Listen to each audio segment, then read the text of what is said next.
the whole world spreads the news that we are living in the most dangerous time.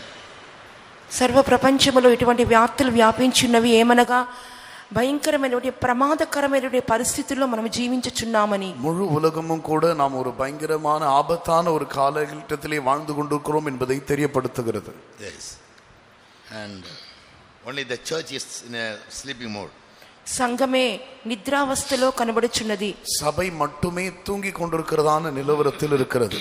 I hear the messages of many pastors. అనేక మంది పాస్టర్ల యొక్క ప్రసంగంలో నేను వినుచున్నాను. అనేక పాస్టర్మాர்களுடைய செய்திகளை நான் கேட்கிறேன். They are all banging on only one truth: Jesus is coming, get ready. యేసు ప్రభు వచ్చుచున్నారు, సిద్ధపడండి అని చెప్పి ఇదే ఒకే మాటను వారు వక్కాణించి చెప్పుచున్నారు. கர்த்தராகிய இயேசு சீக்கிரமாய் வருகிறார், நீங்கள் யாவரும் ஆயத்தப்படுங்கங்கற ஒரே காரியத்தை அவர்கள் சொல்லிக் கொண்டிருக்கிறார். Yes, and they are keeping their people also very alert. జనులు కూడా చాలా సిద్ధపడుచు జాగ్రత్తగా కనబడుచున్నారు. జనங்கள் கூட மிகவும் ஆர்வத்தோடு தங்களை ஆயத்தப்படுத்திக் கொள்ளக்கூடியதான் நிலவரத்தில் இருக்கிறார்கள். When they send a message about the coming of Jesus, within half an hour, 2 lakhs people they hear the messages. యేసు ప్రభు రాకడ గురించి ఒక వర్తమానం వచ్చిన వెంటనే అరగంట లోపల 2000 మంది వారు వాక్యమును వినుచున్నారు. கர்த்தராகிய இயேசு கிறிஸ்துவின் வருகை குறித்ததான செய்தி வந்த உடனே ஏறக்குறைய 2 லட்சம் ஜனங்கள் உடனே அரை மணி நேரத்துக்குள்ளாக அதை கேட்டிருக்கிறார்கள். Yes, and they give good response of they pass their comments. వారు అంత మాత్రం కాకుండా వాళ్ళ కామెంట్లను కూడా తెలియచేస్తున్నారు. அது மட்டுమல்ல, அவர்கள் அதை கேட்டு அதுக்கு கமெண்ட்ஸ் கூட அனுப்புகிறார்கள். Yeah, and we can only say, we can't take a cane and beating up everybody. మనం చెప్పగలము మాత్రమే, అందర్నీ కూడా మనం తీసుకుని వెళ్ళలేము. நாம் சொல்ல மட்டும் தான் முடியும், மற்றவர்களை நாம் மோடு கூட கொண்டு போக முடியாது. Because our people are dull of hearing and they don't understand the truth very seriously. ఎందుకంటే మన జనులు సరిగా వినలేకపోతున్నారు, సత్యమును సరిగా అవగాహన చేసుకునలేకపోతున్నారు. நம்முடைய ஜனங்கள் கேள்வித்திறன் குறைவுடையவர்களாகவும் சத்தியத்தை சரியாய் உணரக்கூடியவர்களாகவும் இருக்கவில்லை. The zeal that somehow I must get ready for the rapture and go to heaven and the whole world is going to perish, we have got used to hear about all these things. ప్రభు రాకడ సమీపంగా ఉన్నది, మన సిద్ధపడవలెను, పరలోక రాజ్యము చేరవలెను, ఇటువంటి మాటలన్నీ కూడా మనం వినుచు దానికి అలవాటు పడిపోయి ఉన్నాము. கர்த்தராகிய இயேசு வருகிறார், நாம் எல்லாரும் ஆயத்தப்பட வேண்டும், இப்படிப்பட்டதான வார்த்தைகளை கேட்டு கேட்டு இது நமக்கு ஏதோ ஒரு பழக்கமாக மாறிவிட்டது. The Indian rail passengers, if the train comes half an hour late, 1 hour, they never feel bad. భారతీయ రైలు ప్రమాణికులు ఒక అరగంట గాని గంట గాని వారి రైలు పని ఆలస్యంగా వచ్చినట్లయితే వారు ఏమీ చింతపడరు. இந்தியாவிலே ரயிலே பயணம் செய்கிறவர்கள் ட்ரெயின் ஒரு அரை மணி நேரம் 1 மணி நேரம் லேட்டா வந்தா அதை குறித்து ஒன்றும் அவர்கள் நினைக்க மாட்டாங்க. Tell me why? ఎందుకో చెప్పండి. ஏன் அப்படி கவலைப்பட மாட்டார்கள்? They know Indian Railways cannot maintain punctuality. వారికి తెలుసును భారతీయ రైల్వే వాళ్ళు ఎంత మాత్రము సమయాన్ని పాటించరు అని. இந்திய ரயில்வே எவ்வளவேனும் நேரத்தை கடைபிடிக்க மாட்டார்கள் என்று அவர்கள் தெரிந்து வைத்திருக்கிறார். So 1 hour, 2 hour, 3 hour, 4 hours late, we are used to, we are got accustomed to that. అందువల్ల గంట 2 గంటలు 3 గంటలు 4 గంటలు ఆలస్యమైనా సరే దాని అలవాటు పడి ఉన్నాము, దాని ప్రకారంగా మనం సర్దుకుపోవచ్చున్నాము. ஆனபடியால் 1 மணி நேரம் 2 மணி நேரம் 4 மணி நேரம் லேட்டா வந்தாலும் கூட அதனோடு கூட அவர்கள் ஒத்து போய் விடுகிறார்கள். Whereas people of other nations like Japan and Europe, they are very time conscious people. అయితే మిగిలినటువంటి దేశాలు చూస్తున్నప్పుడు, ఉదాహరణకు జపాను, ఐరోపా దేశములు చూస్తున్నప్పుడు వాళ్ళు ఎంతగానో సమయాన్ని ఖచ్చితంగా పాటించువారై ఉన్నారు. மற்ற தேசங்களை குறித்து பார்க்கும்போது ஜப்பான், ஐரோப்பிய தேசங்களை பார்க்கும் பொழுது அவர்கள் நேரத்தை குறித்து மிகவும் கவனம் உள்ளவர்களாக இருக்கிறார்கள். Once I was standing in Agra railway station. ఒక పర్యాయం మందు నేను ఆంధ్ర రైల్వే స్టేషన్ లో నిలబడి ఉన్నాను. ஒரு முறை நான் ஆந்திரா ரயில்வே ஸ்டேஷனில் ஆக்ரா ரயில்வே ஸ்டேஷனில் நின்று கொண்டிருந்தேன். ఆగ్రా రైల్వే స్టేషన్ నిలబడి ఉన్నాను. To catch the train to Delhi. నేను ఢిల్లీకి ట్రైన్ పట్టుకొని నిమిత్తము ఢిల్లీకి రైలు ఏరుంబడిயாக నేను నిன்று கொண்டிருந்தேன். So by my side some foreigners were standing. They came to see Taj Mahal and they are returning to Delhi. వారు ఆ సమయంలో నేను ప్రక్కన కొంత విదేశీయులను చూసి ఉన్నాను. వారు ఆగ్రాలో ఉన్నటువంటి తాజ్మహల్ చూసుటకు వచ్చి ఉన్నారు. ఆ తర్వాత వాళ్ళు ఢిల్లీకి తిరిగి ప్రయాణంలో కనబడి ఉన్నారు. நான் அங்கே சில வெளிநாட்டவர்களை பார்த்தேன். அங்கே ஆக்ராவுக்கு வந்து தாஜ்மஹாலை பார்த்துவிட்டு அவர்கள் மறுபடியும் டெல்லிக்கு போக இருந்தார்கள். So they were to catch the Taj Mahal Express. వారు తాజ్మహల్ ఎక్స్ప్రెస్ ని వారు పట్టుకోవాలను. அவர்கள் தாஜ்மஹால் எக்ஸ்பிரஸை பிடிக்க வேண்டும். That comes from the previous station. అది ముందున్నటువంటి స్టేషన్ నుండి ఇక్కడికి వచ్చింది. So it was announced that Taj Express is running by 10 minutes late. Taj express 10 నిమిషములు ఆలస్యంగా వచ్చుచున్నదని చెప్పి అక్కడ ప్రకటన చేసి ఉన్నారు. தாஜ் எக்ஸ்பிரஸ் 10 நிமிடம் தாமதமாக வரும் என்று அறிவிக்கப்பட்டது. So I was so happy, only 10 minutes late. 10 నిమిషాలే కదా అని చెప్పి నేను సంతోషపడి ఉన్నాను. 10 నిమిషం தான் சொல்லி நான் ரொம்ப சந்தோஷப்பட்டேன். These people, around 7-8 people, they started, train coming late by 10 minutes. Why? అక్కడ పక్కన ఉన్న విదేశీయులందరూ They కూడా lost their peace for half an hour. Until for 10 minutes. 10 నిమిషాలు ఆలస్యంగా వస్తుందా దేని కొరకు అని చెప్పి వాళ్ళు ఎంతగానో కలవరపడిపోయి వారి సమాధానాన్ని పోగొట్టుకున్న వారిగా కనబడి ఉన్నారు. ஆனால் அந்த வெளிநாட்டவர்களோ ட்ரெயின் 10 நிமிடம் தாமதமாக வருகிறதா என்று சொல்லி அவர்கள் மிகவும் சமாதானத்தை இழந்து விட்டார்கள். I smiled at them. నేను వారిని చూసి చిరునవ్వు నవ్వి ఉన్నాను. நான் அவர்களை பார்த்து கொஞ்சம் சிரித்தேன். Then I said, why you are so panicking? ఎందుకు అంత బాధపడుతున్నారు ఎందుకని చెప్పి అడిగి ఉన్నాను. நான் அவர்களை பார்த்து எதற்கு திகைக்கிறீர்கள் என்று கேட்டேன். Train coming 10 minutes late. Why 10 minutes late? Train 10 నిమిషాలు ఆలస్యంగా వచ్చినదా ఎందుకు 10 నిమిషాలు ఆలస్యంగా రావలేను?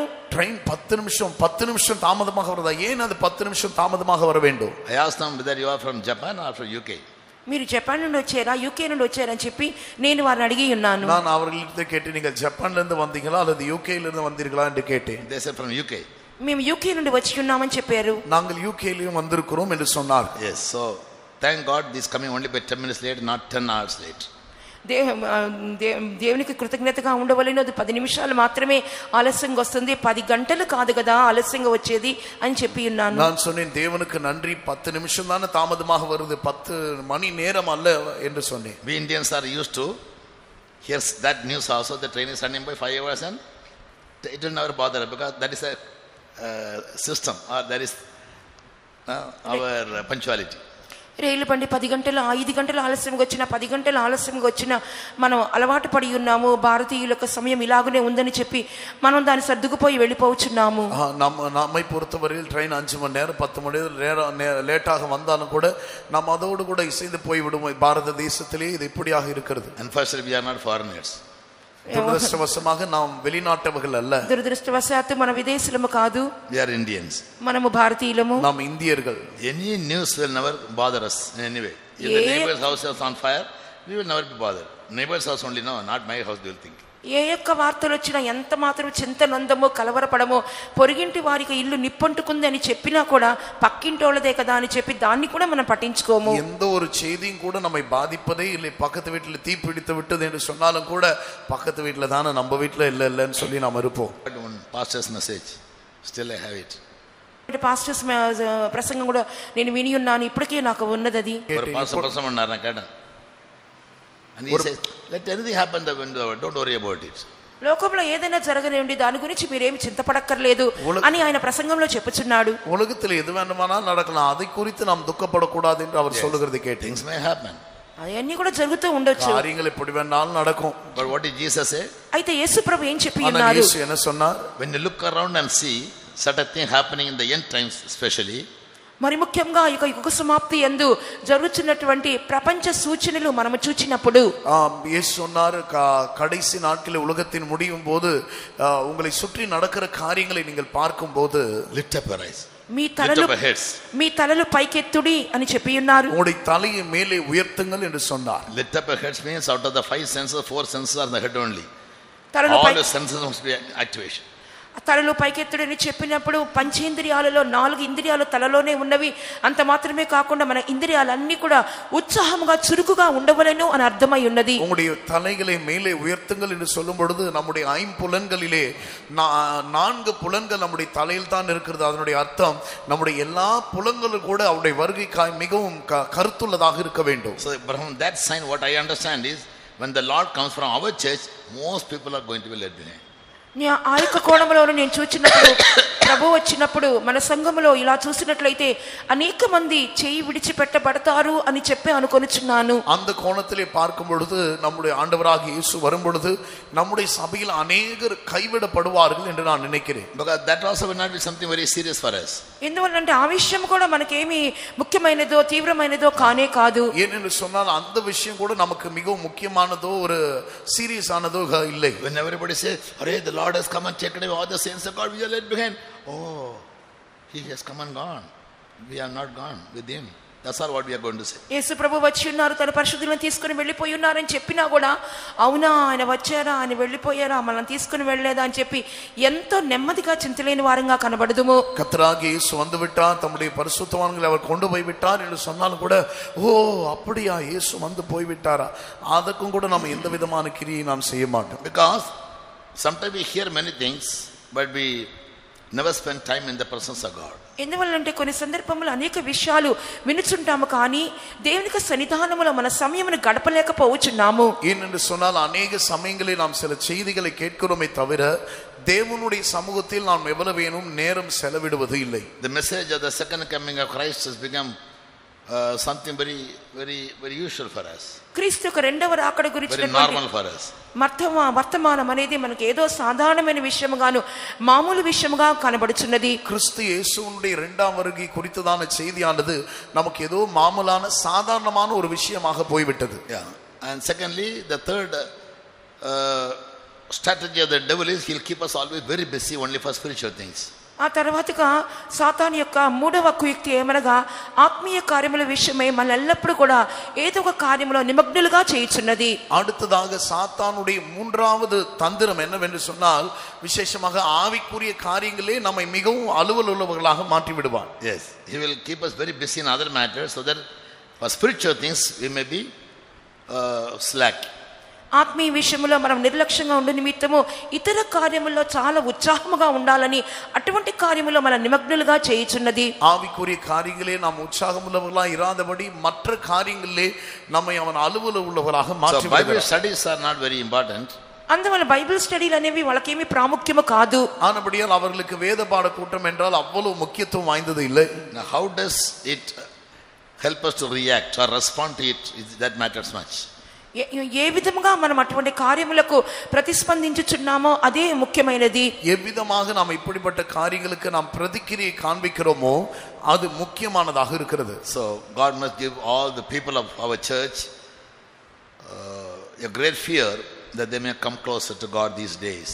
ఈ దినములలో ప్రభువుకి సమీపముగా సన్నిహితులుగా మారు నిమిత్తము జనులందరి హృదయంలో దేవుడు గొప్ప భయమును ఈ దినముల్లో కలుగు చేయవలెను. இந்த நாட்களில் நம்முடைய ஜனங்கள் தேவன் அண்டையிலே சமீபத்து வரத்தக்க விதத்திலே தேவன் அவர்களுக்கு ஒரு பெரிய பயத்தை கொடுக்க வேண்டும். And he should never keep us very busy in other matters other than spirituality.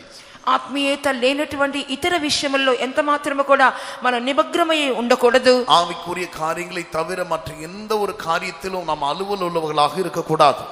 The bride says that though I sleep my heart awakes. పెండి కుమార్తె చెప్పుచున్నది, నేను నిద్రించినా కానీ నా మనస్సు మేలుకొని ఉన్నది అని చెప్పుచున్నది. மணவாட்டி சொல்லுகிறார், நான் தூங்கினாலும் என்னுடைய இருதயம் விழித்திருக்கிறது என்று சொல்லுகிறார். Similarly, what we should say is, maybe I am very busy in other matters, but still my mind and my heart are always fixed on the Lord. మనము కూడా ఆ రీతిగా ఏ విధంగా చెప్పవలనంటే, నేను ఒకవేళ ఇతర పనుల్లో నిమగ్నమైనా సరే నా మనస్సు నా హృదయం ఎల్లప్పుడూ ప్రభువా నీ మీదే కేంద్రీకరించబడి ఉన్నది అని చెప్పవలెను. அதனுடைய அர்த்தம் நாம் என்ன சொல்ல வேண்டும் என்று சொன்னால், நாம் எந்த வேலைகளிலே ஈடுபட்டு கொண்டிருந்தாலும் கூட நம்முடைய மனதும் நம்முடைய இருதயம் கர்த்தாவே அது உண்மையிலேயே தங்கி இருக்கிறது என்று நாம் சொல்ல வேண்டும். We are living in a smart world. మనము ఒక నవనాగరికమైనటువంటి లోకంలో జీవించుచున్నాము. நாம் இப்போது ஒரு ஸ்மார்ட் வேர்ல்ட் உலகத்திலே வாழ்ந்து கொண்டிருக்கிறோம். Now man wants to have everything in shortcuts. మనుషుడు అన్నిటికి కూడా త్వరలోనే అడ్డదోవలోనే దొరకాలి అని చెప్పి అనుకొనుచున్నాడు. மனுஷனுக்கு இப்பொழுது எல்லா காரியங்களும் குறுக்கு வழியிலே கிடைக்க வேண்டும். Yes, and therefore we don't have time to think or meditate on certain truths. అందువల్ల కొన్ని సత్యముల విషయమే ఆలోచించుటకు గాని మనము ధ్యానించుటకు గాని సమయం ఇవ్వలేకపోవచ్చున్నాము. ஆனபடியால் சத்தியத்தை குறித்து நாம் யோசிப்பதற்கு தியானிப்பதற்கு நமக்கு நேரம் இல்லாமல் போகிறது. So God must prepare the hearts of our people. దేవుడు మన జనుల యొక్క హృదయములను సిద్ధపరచవలెను. தேவன் தம்முடைய ஜனங்களுடைய இருதயங்களை ஆயத்தப்படுத்த வேண்டும். The devil should never harden their hearts or blind their minds. సాతాను ఎంత మాత్రము వారి హృదయములను కఠినపరచకూడదు, వారి మనసులకు గుడ్డితనము కలగచేయకూడదు. சாத்தான் எவ்வளவேனும் தேவனுடைய ஜனங்களுடைய மனதை கடினப்படுத்தி அவர்களுக்கு குருட்டாட்டம் உண்டாக்க கூடாது. Let's pray for a few minutes. కాబట్టి కొన్ని నిమిషములు మనం ప్రార్థించుదాము. அதற்காக நாம் கொஞ்ச நேரம் ஜெபிப்போமாக. Hallelujah, hallelujah. Praise. Wars and rumors of wars is one of the main signs of the end of the days. ఈ యొక్క చివరి దినముల యొక్క అన్నిటికంటే ముఖ్యమైనటువంటి సూచన ఏమనగా యుద్ధములు యుద్ధ సమాచారములు అయ్యున్నది. யுத்தங்களும் யுத்தத்தை குறித்ததான செய்திகளும் தான் இந்த கடைசி நாட்களுடைய அடையாளங்களில் முக்கியமான அடையாளங்களாக இருக்கிறது. Yes, in our days we are witnessing it.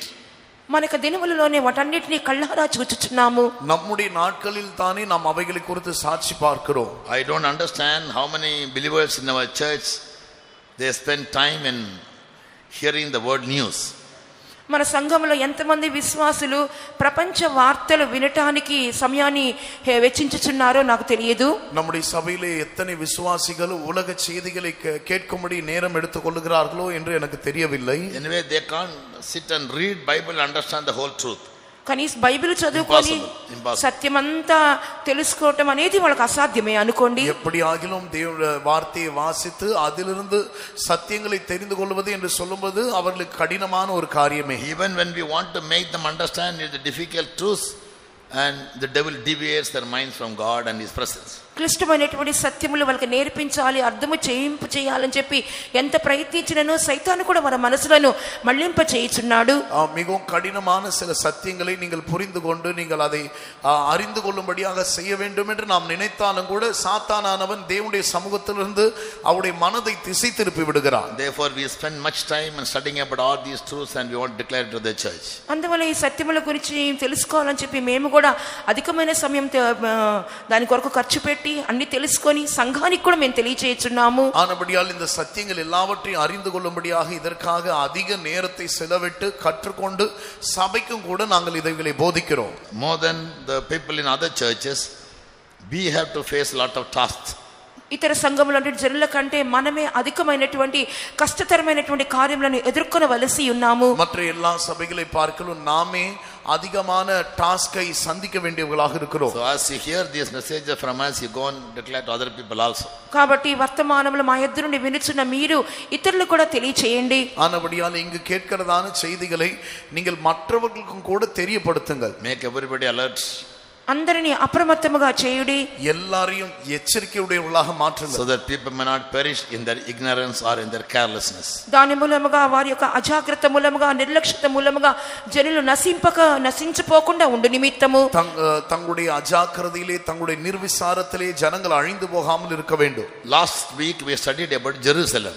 పోయిన వారములో మనము యెరూషలేము గురించి తెలుసుకొని ఉన్నాము. கடந்த வாரத்திலே நாம் எருசலேமை குறித்து படித்தோம். The present world situation is, ప్రస్తుతమైనటువంటి ప్రపంచ పరిస్థితి ఎలాగున్నదనగా தற்கால உலகத்தினுடைய நிலவரம் எப்படி இருக்கிறது என்று சொன்னால், in our days more than the past 20 centuries, நம்முடைய நாட்களிலே கடந்த 20 நூற்றாண்டுகள் இல்லாத அளவிற்கு గత 20 శతాబ్దముగా లేని విధముగా మన దినములు ఏమి కనబడుచున్నదనగా all the prophetic truths are coming into fulfillment. ప్రవచనాత్మక వాక్యములన్నీ కూడా ఇప్పుడు నెరవేర్చబడుచున్నవి. எல்லா தீர்க்கதரிசனங்களும் கூட இப்பொழுது நிறைவேறிக் கொண்டிருக்கிறது. Whatever Jesus predicted in Matthew 24 and Luke 21, in our days with our own eyes we are able to see them all. యేసు ప్రభు ముందుగానే సూచించిన సూచనలు మత్తయి సువార్త 24లోను లూకా సువార్త 21లోను చెప్పినటువంటి కార్యములన్నీ కూడా మన దినములలో ఇప్పుడు అవి జరుగుచూ ఉన్నవి. மத்தேயு 24ஆம் அதிகாரத்திலும் லூக்கா 21ஆம் அதிகாரத்திலும் கர்த்தராகிய இயேசு எவைகளெல்லாம் முன்னறிவித்தாரோ அவைகளெல்லாம் நம்முடைய நாட்களிலே நிறைவேறுகிறதாக நாம் பார்க்கிறோம். The present world is preparing for a great destruction. ప్రస్తుతమైన ప్రపంచం అంతా కూడా గొప్ప నాశనమునకే ఎదురు చూచున్నది. இந்த தற்கால உலகமானது ஒரு பெரிய அழிவுக்கு ஆயத்தமாகிக் கொண்டிருக்கிறது. And the present world is also preparing for the third world war. ప్రస్తుత ప్రపంచము మూడవ ప్రపంచ యుద్ధములకు కూడా సిద్ధపరచబడుచున్నది. தற்கால இந்த உலகமானது மூன்றாவது உலகப் போருக்காகவும் கூட ஆயத்தமாகிக் கொண்டிருக்கிறது. Most of the world leaders of the super nations, they all say time and again the third world war is on the verge. అనేకమైనటువంటి అగ్రదేశ నాయకులు కూడా ప్రపంచ నాయకులు చెప్పుచున్నారు, నిజముగానే మూడవ ప్రపంచ యుద్ధము అది సమీపముగా వచ్చినది అని చెప్పుచున్నారు. అనేక தேசங்களுடைய தலைவர்கள் சொல்லக்கூடிய காரியம் என்னவென்று சொன்னால், மூன்றாவது உலக போரானது அது சமீபமாய் வந்துவிட்டது என்று சொல்கிறார். Now in the present situation 7 nations are preparing to fight against Israel. ఇప్పుడు ప్రస్తుత పరిస్థితి చూసినప్పుడు ఇశ్రాయేలుకు విరోధముగా 7 దేశములు యుద్ధమాడుటకు సిద్ధముగా ఉన్నవి. இப்போது தற்போதைய சூழ்நிலையை பார்ப்போம் என்று சொன்னால் 7 தேசங்கள் இஸ்ரவேலுக்கு விரோதமாக யுத்தம் செய்து கொண்டிருக்கிறது. About Israel, world leaders say that is a clock of the world.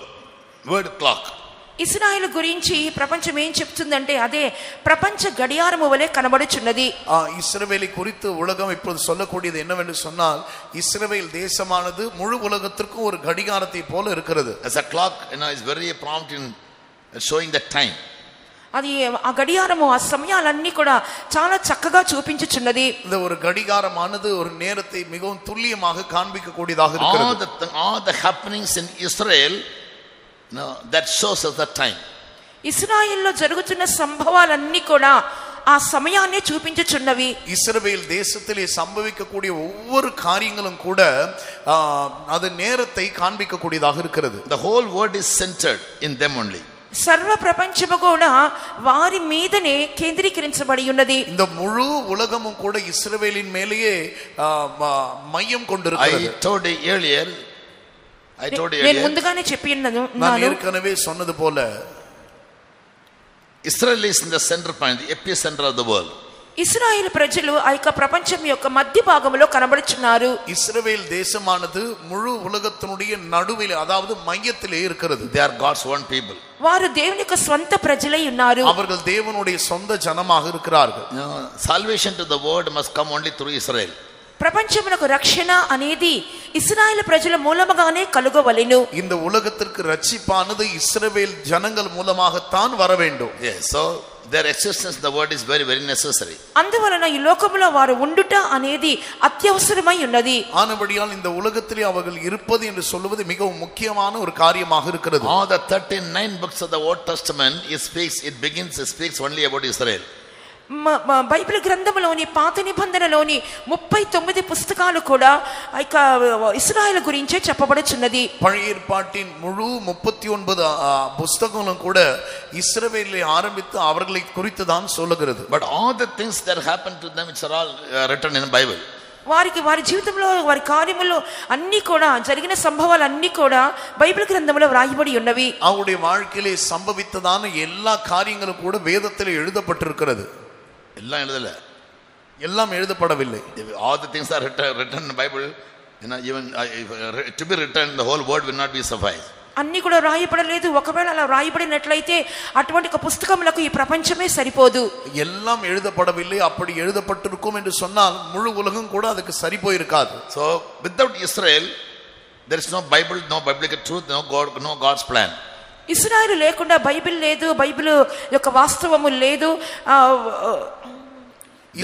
Therefore Gandhi never believed in Bible. అందువల్ల గాంధీ ఎన్నడూ బైబిల్ నందు విశ్వాసం ఉంచలేదు. இஸ்ரவேல் இல்லாவிட்டால் வேதம் இல்லை, வேதத்தினுடைய சத்தியங்கள் இல்லை. ஆனபடியால் காந்தியும் கூட வேதத்தை விசுவாசிக்கவில்லை. Gandhi said Christian God is the God of Israel only, the Jews, not for the world. ప్రపంచమంతటికి దేవుడు కాదు, క్రీస్తు అనేవాడు క్రైస్తవులకు మాత్రమే అనగా ఇశ్రాయేలుకు మాత్రమే దేవుడు అని చెప్పి ఉన్నాడు. ஆனபடியே காந்தி சொன்னார் கிறிஸ்து என்று சொல்லும் பொழுது அவர் தேவன் இஸ்ரவேலுக்கு மட்டும்தான் தேவன், அவர் முழு உலகத்திற்கும் தேவன் இல்லை என்று. The God of Christians is not the God of the world, he is a God of the Jews, the people of Israel.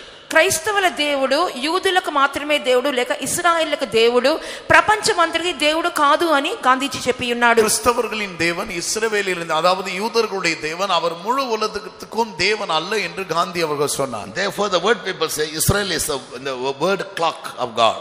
అందువల్లనే ప్రపంచంలో జనులు చెప్పుచున్నారు ఇశ్రాయేలే ప్రపంచ గడియారముగా కనబడుచున్నదని. ஆனபடியால் உலகத்தார் சொல்கிறார்கள் இஸ்ரவேல் தேசமானது தேவனுடைய கடிகாரமாக இருக்கிறது என்கிறார்கள்.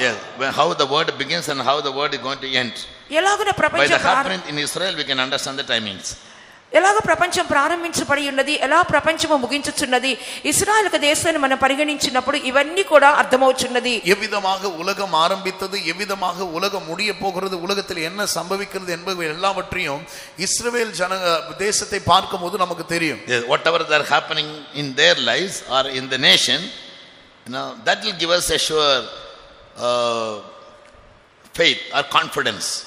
వారి జీవితంలో కానీ వారి దేశంలో కానీ ఏమేమి సంభవించుచున్నదో దాని ప్రకారమే ఒక నిశ్చయత అనేది మనకు అనుగ్రహించబడుచున్నది.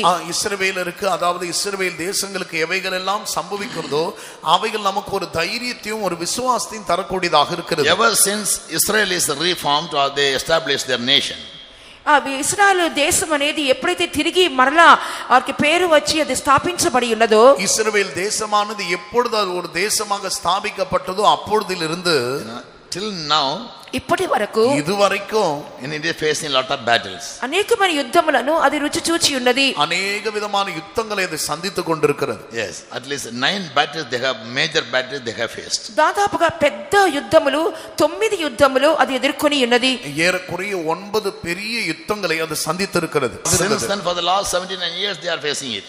అప్పటి నుండి దాదాపు 79 సంవత్సరములుగా వారు యుద్ధములను రుచి చూచుతూనే ఉన్నారు. அப்பொழுதிலிருந்து ஏறக்குறைய 70 வருடங்களாக அநேக யுத்தங்களை அவர்கள் சந்தித்துக் கொண்டே இருக்கிறார்கள். Because for the world they are capturing the land of the Philistines, Palestinians. ఎందువల్లంటే వారు పాలస్తీనుల దేశమును వారు ఆక్రమించుకొనుచున్నారని చెప్పి ప్రపంచమంతా చెప్పుకొనుచున్నది. உலகத்தாரை பொறுத்தவரை அவர்கள் பாலஸ்தீனுடைய தேசத்தை வசப்படுத்திக் கொண்டிருக்கிறார்கள் என்று நினைக்கிறார்கள். That is their major offense. అదే ఒక పెద్ద నేరము వారి మీద మోపబడి ఉన్నది. அதுவே அவர்களுடைய பெரிய குற்றமாக சொல்லப்படுகிறது. For nearly 19th century the Palestinians are staying there. దాదాపు 19 సంవత్సరములుగా పాలస్తీనీయులు ఆ దేశమందు నివాసము చేయుచున్నారు. ஏறக்குறைய 19 நூற்றாண்டுகளாக பாலஸ்தீனர்கள் அங்கே வாழ்ந்து வருகிறார்கள். They are ruling. Many kings are ruling. అక్కడ అనేక మంది రాజులు కూడా ఏలుబడి చేయించు వచ్చి ఉన్నారు. అనేక రాజాக்கள் அங்கே ஆளுகை செய்து கொண்டு வந்தார்கள். 2 major mosques were built there. 2 పెద్ద మసీదులు అక్కడ కట్టబడి ఉన్నవి. 2 பெரிய மசூதிகள் அங்கே கட்டப்பட்டிருக்கிறது. People are worshiping there for in the 6th century only it was built. The Dome of the Rock was built. Dome of the rock అనే మసీదు 6వ శతాబ్దంలో అది కట్టబడి ఉన్నది. అప్పటి నుండి జనులు అక్కడ ఆరాధించుకొనుచున్నారు. డోమ్ ఆఫ్ రాక్ என்று சொல்லப்படுகிறதான மசூதி 600வது நூற்றாண்டிலே தானே அது கட்டப்பட்டது. அப்பொழுதிலிருந்து அவர்கள் அங்கே தொழுகை செய்து வருகிறார்கள். The last one Israel claims that this is our land. Naturally people cannot tolerate. అకస్మాత్తుగా ఇశ్రాయేలు ప్రజలు ఇది మా యొక్క భూమి మా స్థలము అని చెప్పినప్పుడు సామాన్యంగా జనులు ఇది సహించుకొనలేరు కదా. சாதாரணமாக இது உடனே ஒரு சடுதியாய் வந்து இது எங்களுடைய தேசம் என்று சொன்னால் சாதாரணமான மக்களால் அதை சகித்துக் கொள்ள முடியாது அல்லவா. And similarly when other people in the Arabians say that these people must go, they have no right over Palestine. అదే విధంగా అరబీలు కూడా చెప్పుచున్నారు ఈ జనులు వెళ్ళిపోవలెను, వారికి పాలస్తీనా మీద ఎటువంటి అధికారం లేదు అని చెప్పుచున్నారు. What is Israel's claim? ఇశ్రాయేలు ఏమని హక్కు చూపించుచున్నారు? ఇశ్రాయేలు என்னவென்று உரிமை கோருகிறார்கள். They say this is our ancestral property. వారు ఏమనుచున్నారు అనగా ఇది మా పితరుల స్వాస్థ్యమై ఉన్నది. அவர்கள் என்ன சொல்கிறார்கள் என்று சொன்னால் இது எங்களுடைய பிதாக்களுடைய சுதந்திரம். Yes, it is true that we were out of our land for many years. అనేక సంవత్సరముగా నిజమే మా దేశాన్ని వదిలిపెట్టి మేము వెళ్ళిపోయి ఉన్నాము. అనేక வருடங்களாக நாங்கள் எங்களுடைய தேசத்துக்கு வெளியே இருந்தோம், அது உண்மைதான். Yes, but we suffered everywhere. కానీ అన్ని చోట్ల మేము అధికంగా శ్రమ పొంది ఉన్నాము. ஆனால் நாங்கள் எல்லா இடங்களிலும் நாங்கள் பாடுபட்டோம். I saw a picture of the concentration camp in Germany during the days of Hitler, how he killed 6 million Jews. Hitler పరిపాలన సమయమందు 6 మిలియన్ల యూదులను చంపి ఉన్నారే. ఆ కాన్సంట్రేషన్ క్యాంప్ అనగా వారిని పెట్టి చంపిన ఆ యొక్క ప్రదేశం అంతటిని నేను చూచి ఉన్నాను. హిట్లర్ 6 మిలియన్ యూదర్களை கொலை செய்ததான அந்த படத்தை நான் பார்த்தேன். the camp concentration camp அதில் வைத்து அவர்களை கொலை செய்த அந்த படத்தை நான் பார்த்தேன். They were taken in trains. వారు రైలు బండిలో తీసుకొని వెళ్ళబడి ఉన్నారు. அவர்களை ரயிலிலே கொண்டு போனார். That is the last stop. అదే చివరి యొక్క స్టాప్ అయి ఉన్నది. அதுவே கடைசி அந்த ரயில் நிறுத்தும் இடமாக இருக்கிறது. There will be a very big hall like this. ఈ విధంగా ఒక పెద్ద హాల్ అక్కడ కనబడును. ఈ విధமாக பெரிய హాల్ ஒன்று அங்கே காணப்படும். So they will be pushed inside. వారందరూ కూడా లోపలికి త్రోసివేయబడతారు. அவர்கள் எல்லாரும் அதுக்குள்ளாக தள்ளப்பட்டார்கள். There they all will be stripped. అక్కడ వాళ్ళందరికి కూడా వారు బట్టలు తొలగించబడతారు. அங்கே அவங்க எல்லாருடைய துணிகளை உரிந்தெறிந்தார்கள். Yes, so naked they should go to the next room. దిగంబరత్వముతోనే వారు తర్వాత గదిలోనికి వెళ్ళవలెను. నిర్వాణமாகவே அவர்கள் அடுத்த ரூமுக்கு போக வேண்டும். Yes, whether father or mother or daughter or brother or sister or son, no difference. తల్లి తండ్రి సహోదర సహోదరులు పిల్లలు, స్త్రీలు, పురుషులు ఎటువంటి వ్యత్యాసం లేకుండా అందరినీ తీసుకుని వెళ్ళి ఉన్నారు. தாய், தகப்பன், மனைவி, பிள்ளைகள் எந்த ஒரு வித்தியாசம் இல்லாமல் நிர்வாணமாகவே அவர்களை கொண்டு போனார். So in that room there is no door, no windows, nothing. ఆ యొక్క గదిలో ఎటువంటి తలుపులు కానీ కిటికీలు కానీ ఉండవు. அந்த రూములే எவ்விதமாக விண்டோ, ஜன்னலோ, கதவுகளோ இல்லை. Some holes here and there on the top. అక్కడిక్కడ కొన్ని రంధ్రములు మాత్రమే పైకప్పులో కనబడును. அங்கும் இங்கும் சில துவாரங்களே மேலே மேற்கூரையிலே காணப்படும். Where only 10 people can stand, they used to push in 100 people. ఎక్కడైతే 10 మంది మాత్రమే ఉండగలుగుతారో ఆ స్థలములో 100 మందిని దగ్గరగా కెక్కిరిసి నెట్టి ఉన్నారు. 10 பேர் மட்டுமே இருக்கக்கூடியதான ஸ்தலத்திலே 100 பேரை அடைத்து வைத்தார். They used to send poisonous gas. ఆ రంధ్రములలోండి వాళ్ళ విషపూరితమైనటువంటి వాయువులను పంపించెదరు. அந்த துவாரத்தின் ஊடாக அவர்கள் விஷபூரிதமான வாயுக்களை அனுப்பினார். Within minutes they'll all will die of suffocation. అప్పుడు కొన్ని నిమిషముల్లోనే వారి శ్వాస అందక అందరూ చనిపోవుదురు. சில நிமிடத்திற்குள்ளாகவே அவர்கள் எல்லாரும் மூச்சு திணறி மரித்து விட்டார். In the next room they have made cemeteries, many cemeteries. ఆ తర్వాత గదిలో అనేకమైనటువంటి సమాధులు, crematoriums, where people are burnt. జరులు దహించే ఒక స్థలములను కూడా సిద్ధపరిచి ఉన్నారు. அடுத்த ரூமிலே ஜனங்களை எரிக்க கூடியதான அதை ஆயத்தப்படுத்தி இருந்தார். శ్మశానమును, big furnaces. పెద్ద పెద్ద యొక్క all the dead bodies will be pushed in until they will be burnt to ashes. కొలిమిలాగా వారు కలుగ చేసి ఉన్నారు. ఆ మృతదేహాలన్నీ కూడా దాంట్లోకి పడవేసి వారందరినీ కాల్చి వేసి ఉన్నారు.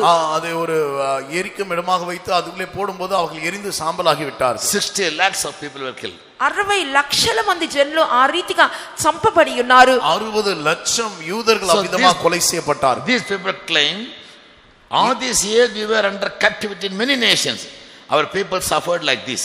ఇశ్రాయేలు ప్రజలు ఇలాగనే చెప్పుచున్నారు, మా జనులు ఇన్ని దినములు ఇంత కాలము చెరలో ఉన్నారు, ఇంతగా శ్రమపరచబడి ఉన్నారు. இஸ்ரவேல் ஜனங்கள் சொல்கிறாங்க, இத்தனை வருடங்கள் நாங்கள் அந்நிய தேசங்களிலே இவ்வளவாக நாங்கள் சிறையில் இருந்து நாங்கள் இவ்வளவாக பாடுபட்டோம் என்று சொல்கிறார். Because we have sinned and we are punished by our God. నిజమే, మేము పాపం చేసినందువలన మా దేవుని ద్వారా మేము శిక్ష పొంది ఉన్నాము. நாங்கள் பாவம் செய்தபடியால் எங்கள் தேவனாலே நாங்கள் சிட்சிக்கப்பட்டோம் என்று சொல்கிறார். Now that we repent, ఇప్పుడు మేము మారు మనసు పొంది ఉన్నాము. இப்பொழுது நாங்கள் மனம் திரும்பி இருக்கிறோம். Therefore God says, come back.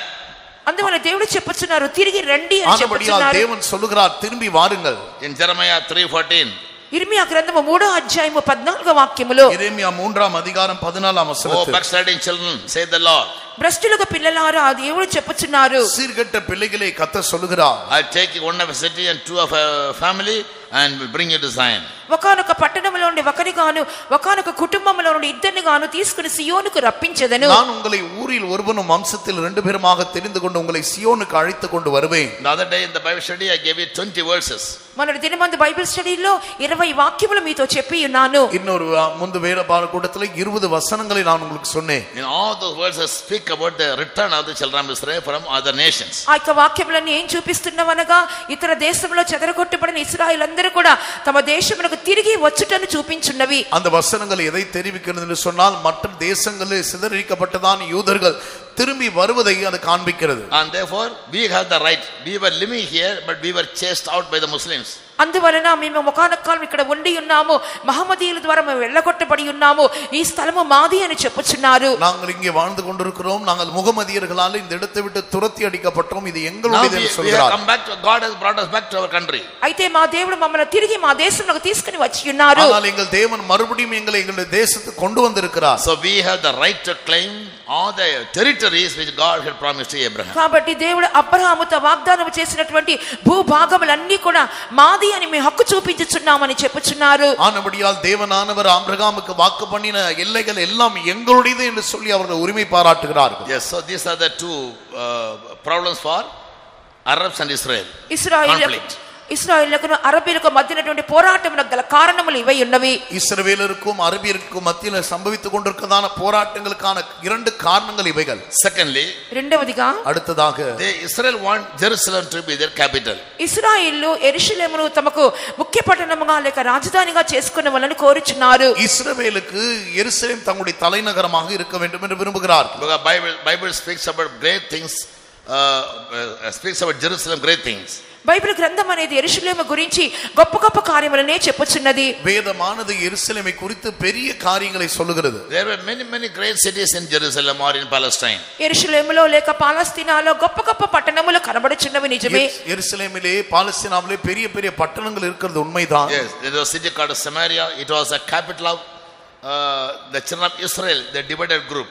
ఈ సమారియా అని చెప్పుచున్నప్పుడు విభజింపబడిన ఇశ్రాయేలు ఒక గుంపు వారికి ముఖ్య పట్టణముగా కనబడుచున్నది. సమరియా என்று சொல்லும் பொழுது இஸ்ரவேலிலே பிரிக்கப்பட்டதான சிலருடைய தலைநகரமாக இருக்கிறது. Babylon was said to be the golden city.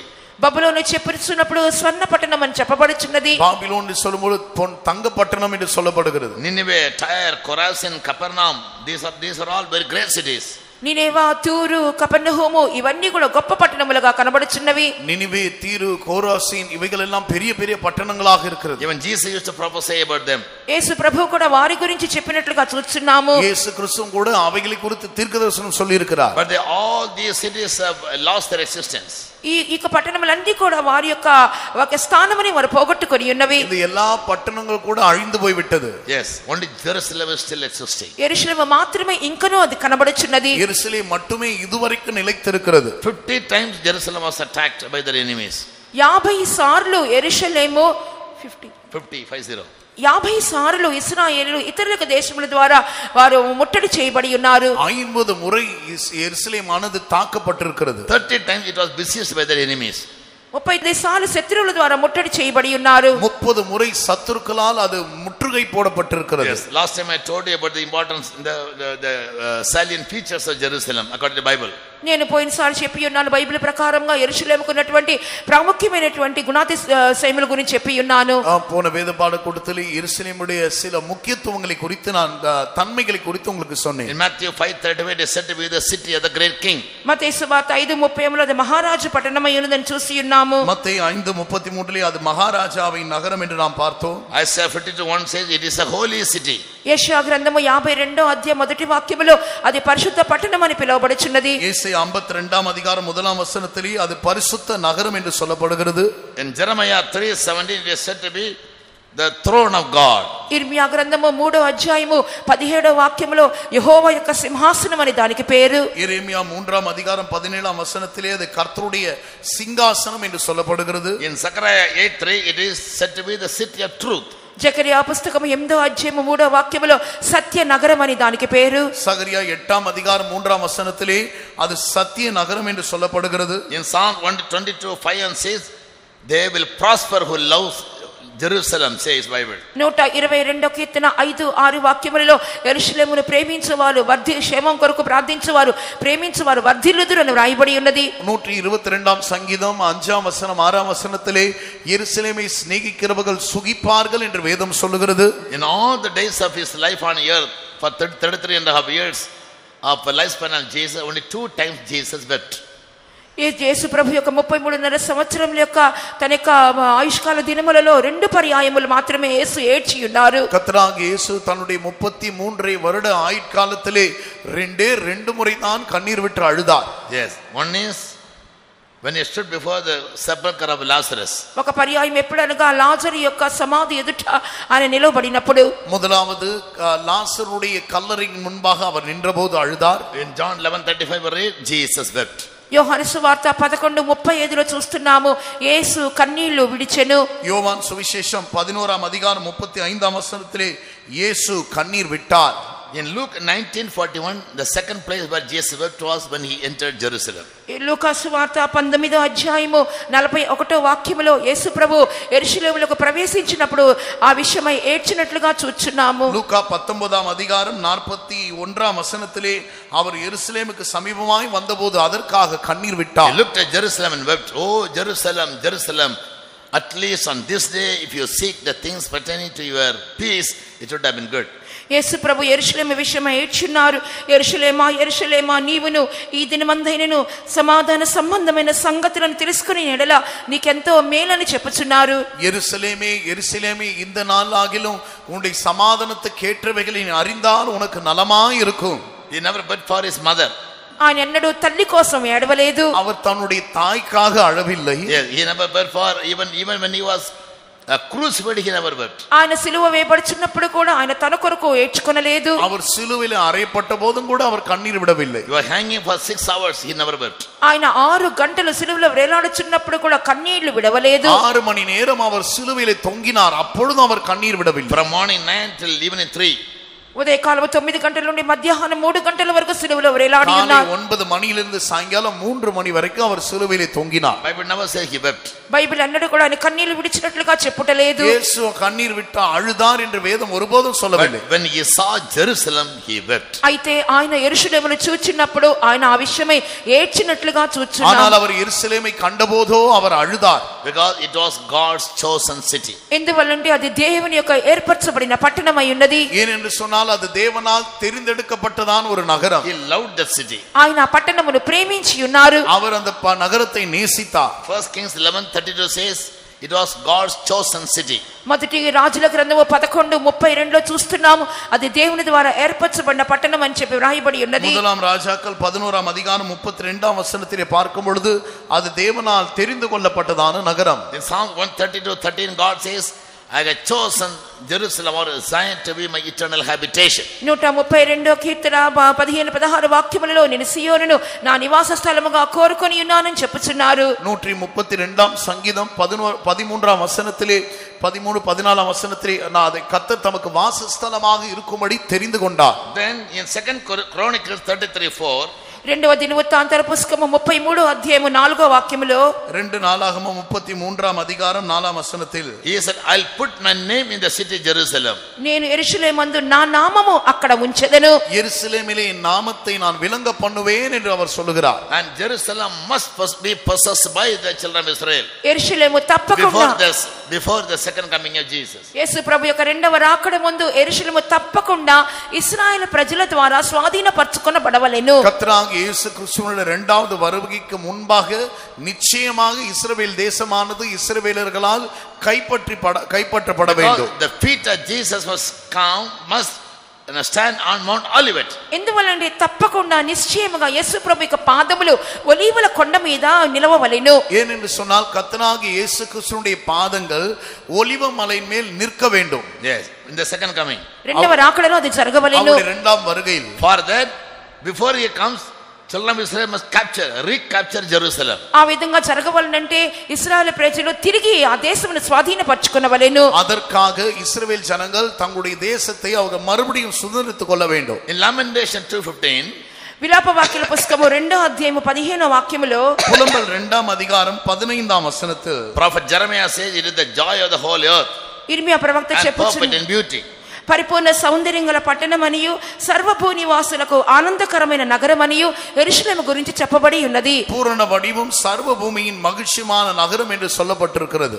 Jerusalem is said to be the joy of the whole earth and the city which is very very perfect. యెరూషలేము పరిపూర్ణ సౌందర్యం గల పట్టణమనియు సర్వభూనివాసులకు ఆనందకరమైన నగరమనియు పిలువబడుచున్నది. యెరూషలేం పూర్ణ వడివం సర్వభూమిயின் మగిழ்ச்சியான నగరం என்று சொல்லப்படுகிறது. Therefore Isaiah 2:2-3 says in Jerusalem will be lifted above all nations and people will come to hear the word of God. In the millennial reign, both Zechariah and Isaiah say, 1000 வருட அரசாட்சியிலே ஏசாயாவும் சகரியாவும் சொல்கிறார்கள், వెయ్యేండ్ల పరిపాలనలో యెషయాను జకరియాను ఇద్దరు కలిసి చెప్పుచున్నారు, అంచె దినములలో పర్వతముల మీద యెహోవా మందిర పర్వతం శిఖరము స్థిరపరచబడి కొండల కంటే ఎత్తుగా ఎత్తబడినని యెషయా 2వ అధ్యాయం 2వ వాక్యంలో చదువుచున్నాము. In Zechariah 14:16 all the families of the earth will come here to worship the king during the millennium. Zechariah 14వ అధ్యాయం 16వ వాక్యములో వెయ్యేండ్ల పరిపాలన సమయంలో కుటుంబాలన్నీ కూడా యెరూషలేమునకు వచ్చి దేవుని మొక్కుకొని ఆరాధిస్తారని చెప్పి వ్రాయబడి ఉన్నది. சகரியா 14ஆம் அதிகாரம் 16ஆம் வசனத்திலே எருசலேமின் குடிகள் எல்லாம் எருசலேமுக்கு வந்து கர்த்தரை தொழுது கொள்ளும் என்று எழுதப்பட்டிருக்கிறது. Jesus come as King of Kings and the Lord of Lords, and he will rule over the whole earth, being Jerusalem as the capital. యేసు ప్రభు రాజాది రాజుగా ప్రభువులకు ప్రభువుగా ప్రపంచమంతటిని ఏలుబడి చేసేటప్పుడు ఆ 1000 ఏళ్ల పరిపాలనలో యెరూషలేము వారికి ముఖ్య పట్టణముగా కనబడెను. கர்த்தராகிய இயேசு கிறிஸ்து ராஜாதி ராஜாவாக கர்த்தாதி கர்த்தாவாக இந்த பூமியில் வந்து ஆளுகை செய்யும் பொழுது எருசலேம் அவருடைய தலைநகரமாக இருக்கும். Yes. And about the destruction of Jerusalem, it was already prophesied. దాని యెరూషలేము యొక్క నాశనముల గురించి కూడా ముందుగానే ప్రవచించబడి ఉన్నది. యెరూషలేముடைய அழிவை குறித்து ஏற்கனவே தீர்க்கதரிசனமாக சொல்லப்பட்டு விட்டார். In Leviticus 26, 27 and 33 we read, if you walk contrary to me, I will scatter you among the heathen, and you draw out a sword after you, and your land shall be desolate and your cities waste. లేవియాకాండం 26వ అధ్యాయంలో మనం చూస్తున్నాం, ఎప్పుడైతే మీరు మీ యొక్క దోషములు మీరు చేస్తున్నారో మీరు మీ శత్రువుల ద్వారా తరమబడదురు, మీకు స్థలము మీకు లేకుండా అగునని చెప్పబడి ఉన్నది. லேவியராகமம் 26ஆம் அதிகாரத்திலே எப்பொழுது என்னுடைய உடன்படிக்கை மீறி நீங்கள் அதை தவறி போவீர்களோ அப்பொழுது நான் உங்களை தேசத்திலிருந்து மற்ற தேசங்களுக்குள்ளாக சிதறடிப்பேன் என்று கர்த்தர் சொல்லுகிறார். And your land shall be desolate. మీ యొక్క దేశము పాడైపోవును, உங்களுடைய தேசம் பாழாக்கி விடப்படும். Your cities including Jerusalem will become a waste. మీ యొక్క పట్టణములు యెరూషలేముతో సహా మీ యొక్క పట్టణములన్నీ కూడా నిర్మానుష్యంగా పాడుగాను మారిపోవును. உங்களுடைய நகரங்கள் எருசலேமோடு கூட சேர்ந்து அது நிர்மூலமாகிவிடும். God has already warned them. This is a word of warning. దేవుడు ముందుగానే వారికి హెచ్చరిక చేసి ఉన్నారు. ఇవన్నీ హెచ్చరిక మాటలై ఉన్నవి. தேவன் ஏற்கனவே அவர்களை எச்சரித்திருக்கிறார். இவைகள் எல்லாம் எச்சரிப்பின் வார்த்தைகள். Again Micaiah says in chapter 3 verse 10 to 12, మరియు మీకా గ్రంథము 3వ అధ్యాయము 10 నుండి 12వ వాక్యాల వరకు మనం చూసినప్పుడు, மீகா 3ஆம் அதிகாரம் 10 லிருந்து 12ஆம் வசனம் வரைக்கும் நாம் பார்க்கும்போது, they built up Zion with blood and Jerusalem with iniquity. నరహత్య చేత సియోను కట్టుదురు, దుష్టత్వము జరిగించుట చేత యెరూషలేమును కట్టుదురు. The heads thereof judge for reward. వారి జనుల ప్రధానులు లంచం పుచ్చుకొని తీర్పు తీర్చుదురు. அவருடைய ஜனங்களில் பிரதானமானவர்கள் லஞ்சம் வாங்கி கொண்டு தீர்ப்பு தீர்ப்பார்கள். And the priests thereof teach for hire. వారి యాజకులు కూలికి బోధింతురు. அவருடைய ஆசாரியர்கள் கூலிக்காய் போதிப்பார்கள். And the prophets thereof divine for money. ప్రవక్తలు ద్రవ్యము కొరకు సోదె చెప్పుదురు. அதின் தீர்க்கதரிசிகள் பணத்துக்காக குறி சொல்லுவார்கள். Therefore shall Zion for your sake be plowed as a field, and Jerusalem shall become heaps. కాబట్టి చేను దున్నబడినట్లుగా మిమ్మును బట్టి సియోను దున్నబడెను, యెరూషలేము రాళ్ల కుప్పలగును. ஆகையால் உங்கள் நிமித்தம் சியோன் வயல்வெளியை போல உழப்பட்டு எருசலேம் மண்மேடுகளாய் போம். And to the last king called Zedekiah, God told Jeremiah to go and speak to him. చివరి రాజులైనటువంటి సిద్కియాతో దేవుడు ఇర్మియాను వెళ్ళి అతనితో మాట్లాడమని చెప్పి ఉన్నారు. கடைசி ராஜாவாகிய சிதேக்கியாவினிடத்திலே தேவன் எரேமியாவுக்கு சொல்லி அவனிடத்திலே போய் பேசும்படியாக சொன்னார். 34 verse 2. 34:2 ఇర్మియా 34వ అధ్యాయం 2వ వాక్యంలో చూస్తున్నాము. எரேமியா 34ஆம் அதிகாரம் 2ஆம் வசனத்திலே வாசிக்கிறோம். God through Jeremiah spoke to Zedekiah, the last king of Judah. ఇశ్రాయేలు దేవుడు యెహోవా ఇలాగ ఆజ్ఞయించుచున్నాడు, నువ్వు వెళ్ళి యూదా రాజైన సిద్కియాతో ఇలాగ చెప్పుము.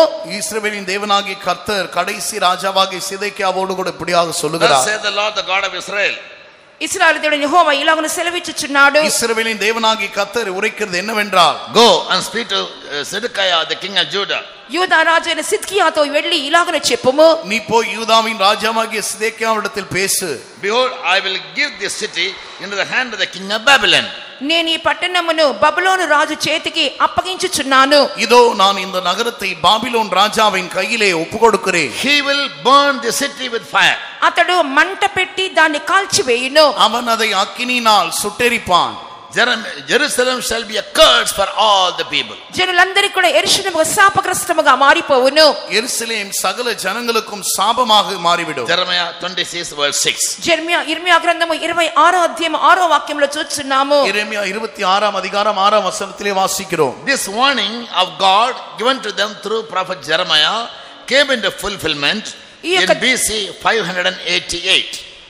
క్రీస్తు పూర్వము 588వ సంవత్సరమందు ఇర్మియాతో పలికినటువంటి ఈ యొక్క వాక్కులు నెరవేర్చబడి ఉన్నవి. எரேமியான் மூலமாக தேவனுக்கு சொன்னதான இந்த சாபமான எல்லா வார்த்தைகளும் கூட கிறிஸ்துவுக்கு முன் 588ஆம் வருடத்திலே நிறைவேற்றப்பட்டது. In 2 Chronicles 36:19 we read, రెండో దినవృత్తాంతాల పుస్తకము 36:19లో చదువుచున్నాము. 2 நாளாகமம் 36ஆம் அதிகாரம் 19ஆம் வசனத்திலே வாசிக்கிறோம். When the king of Babylon Nebuchadnezzar and all his army came against Jerusalem, ఎప్పుడైతే బబులోను రాజు నెబుకద్నెజరు తన సేన అంతటితో కూడా యెరూషలేమునకు వచ్చి ఉన్నాడో, பாபிலோன் ராஜாவாகிய நேபுகாத்நேசார் எருசலேமுக்கு வந்தபோது they burned the house of God first. వారు మొట్టమొదటిగా దేవుని యొక్క మందిరమును తగలబెట్టి ఉన్నారు. முதலாவதாக அவர்கள் தேவனுடைய ஆலயத்தை சுட்டெரித்தார். They broke down the wall of Jerusalem. యెరూషలేము ప్రాకారమును పడగొట్టి ఉన్నారు. எருசலேமின் மதில்களை அவன் உடைத்து விட்டான். And they burned all the palaces thereof with fire. దాని యొక్క నగరాలన్నీ కూడా అగ్నితో కాల్చివేసి ఉన్నారు. அதின் மாளிகைகள் எல்லாவற்றையும் அக்கினியினால் அவன் சுட்டெரித்தான். And destroyed all the goodly vessels thereof.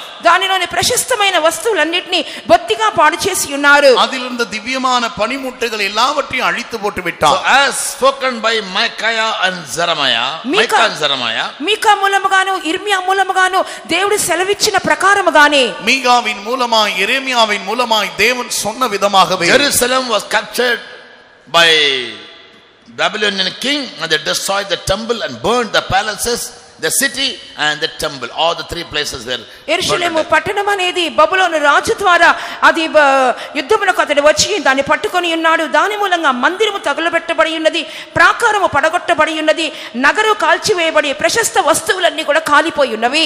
எருசலேம் சொல்ல மீகா மூலமாய் எரேமியா மூலமாய் சொல்லப்பட்ட விதமாகவே எருசலேமானது பாபிலோன் ராஜாவின் மூலமாய் பிடிக்கப்பட்டது.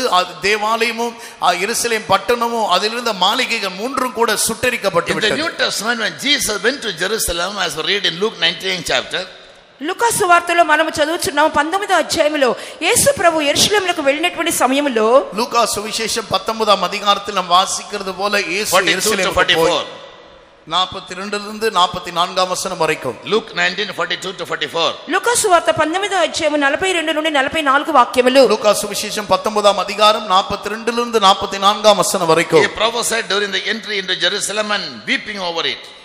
ఆయన పట్టణంలో ప్రవేశించినప్పుడు దాన్ని చూసి దాని విషయమై ఏడ్చి ప్రవచించుచున్నారు. அவர் సమీపమాయి வந்தபோது நகரத்தை பார்த்து அதற்காக கண்ணீர் விட்டு அழுது, If you have known even now, at least in this day, in your day, the things which will belong unto you, unto your peace, but now they are hid from your eyes. నీవును ఈ దినమందైనను సమాధాన సంబంధమైన సంగతులను తెలుసుకొని నడలా నీకెంతో మేలు, కానీ ఇప్పుడు అవి నీ కన్నులకు మరుగు చేయబడి ఉన్నవి. உனக்கு கிடைத்த இந்த நாளிலாகிலும் உன் சமாதானத்துக்கு ஏற்றவைகள் நீ அறிந்தாயானால் நலமாயிருக்கும். இப்பொழுதோ அவைகள் உன் கண்களுக்கு மறைவாக இருக்கிறது. This Jesus referred not the Jerusalem which was captivated by Babylonian king. ఈ యేసు ప్రభు ఇది చెప్పుచున్నప్పుడు ఆ దినమందు యెరూషలేము బబులోను రాజు ద్వారా స్వాధీనపరచబడిన ఆ కాలముల గురించి కాదు చెప్పుచున్నది. பாபிலோன் ராஜாவினால் சிறைப்படுத்தப்பட்டதான அந்த எருசலேமை குறித்தல்ல இயேசு இப்பொழுது சொல்லுவது. Because that Jerusalem was after 70 years of captivity they came back, and by Zerubbabel's hand the temple was rebuilt. ఎందువలనంటే అది తిరిగి యెరూషలేము వారికి స్థలము తిరిగి వచ్చి ఉన్నది. 70 సంవత్సరముల చెర తర్వాత ఆ యొక్క జెరుబ్బాబెలు మూలముగా దేవునికి మందిరము మరలా కట్టబడి ఉన్నది. அவர்கள் சிறைப்பிடிக்கப்பட்ட பின்பாக 70 வருடத்துக்கு பின்பாக அவர்கள் திரும்பி வந்து விட்டார்கள். செருபாபேலின் கரத்தினாலே தேவாலயம் மறுபடியும் கட்டப்பட்டு விட்டது. Yes, and during the days of Jesus, கர்த்தராகிய இயேசுவின் நாட்களில் the same temple was repaired and modified and beautified by King Herod. యేసు ప్రభు యొక్క దినములకు వచ్చేటప్పటికి అదే పడగొట్టబడిన మందిరము హేరోదు రాజు మూలంగా తిరిగి అది సరి చేయబడి మరమ్మతు చేయబడి మరలా కట్టబడి ఉన్నది. செருபாபேலினால் கட்டப்பட்டதான அந்த ஆலயம் மறுபடியும் ஹேரோது ராஜாவினால் அது சீர்படுத்தப்பட்டு மறுபடியும் அது கட்டப்பட்டது. Yes, so about that temple people were glorying. ఆ యొక్క దేవాలయంలో చూచి జనులు అతిశయపడుచు ఉన్నారు. அந்த ஆலயத்தை குறித்து ஜனங்கள் மேன்மை பாராட்டி கொண்டிருந்தார்கள். In the same temple, Jesus used to come early in the morning to teach the people. అదే దేవాలయంలోకి యేసు ప్రభు ఉదయకాలమునే వచ్చి జనులకు బోధించుచూ ఉండేవారు. அதே தேவாலயத்தில் தானே கர்த்தராகிய இயேசு அதிகாலமே வந்து ஜனங்களுக்கு போதித்தார். In the same temple, twice he entered in and he chased out all the buyers and the sellers. ఆ యొక్క ఆలయంలోకి క్రయ విక్రయములు చేయవారు వచ్చినప్పుడు వారందరూ కూడా యేసు ప్రభు వెళ్ళగొట్టి ఉన్నారు. அதே தேவாலயத்துக்கு கர்த்தராகிய இயேசு வந்து அங்கே விற்கிறவர்களையும் கொள்ளுகிறவர்களையும் அவர் அடித்து வெளியே அனுப்பிவிட்டார். About the same temple, Jesus told disciples, a time will come that one stone will not be seen upon another stone, the entire building will be demolished. అదే యొక్క ఆలయముల గురించి యేసు ప్రభు తన శిష్యులతో చెప్పి ఉన్నారు, రాతి మీద రాయి నిలవకుండా ఈ యొక్క ఆలయం అంతా కూడా ఈ కట్టడం అంతా కింద పడద్రోయబడు కాలము వచ్చును అని చెప్పి ఉన్నారు. அதே தேவாலயத்தை குறித்து கர்த்தராகிய இயேசு தம்முடைய சீஷர்களிடத்தில் சொன்னார், இந்த தேவாலயத்தில் ஒரு கல்லின் மேல் இன்னொரு கல் இராதபடிக்கு இது முழுவதும் இடிக்கப்படும் என்று சொன்னார். He said it in AD 33. ఆయన క్రీస్తు శకము 33వ సంవత్సరం అందు చెప్పి ఉన్నారు. கிறிஸ்துவுக்கு பின் 33வது வருடத்திலே இந்த காரியத்தை அவர் சொன்னார். Jeremiah prophesied about Solomon's temple in BC 588. ఇర్మియా సొలొమోను దేవాలయం గురించి క్రీస్తు పూర్వము 588 సంవత్సరం అందే ప్రవచించి ఉన్నాడు. எரேமியா அந்த ஆலயத்தை குறித்து கிறிஸ்துவுக்கு 588 வருடங்களுக்கு முன்பாகவே தீர்க்கதரிசனம் உரைத்தார். Nearly 620 years later, దాదాపుగా 620 సంవత్సరాల తదుపరి ఏరకురియ 620 வருடங்களுக்கு பின்பாக Jesus prophesied about that temple.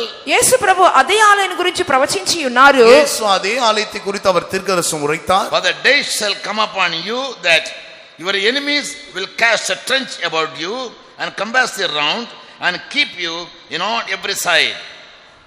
నీ శత్రువులు నీ చుట్టూ గట్టు కట్టి ముట్టడి వేసి అన్ని ప్రక్కల నిన్ను అరికట్టెదరు.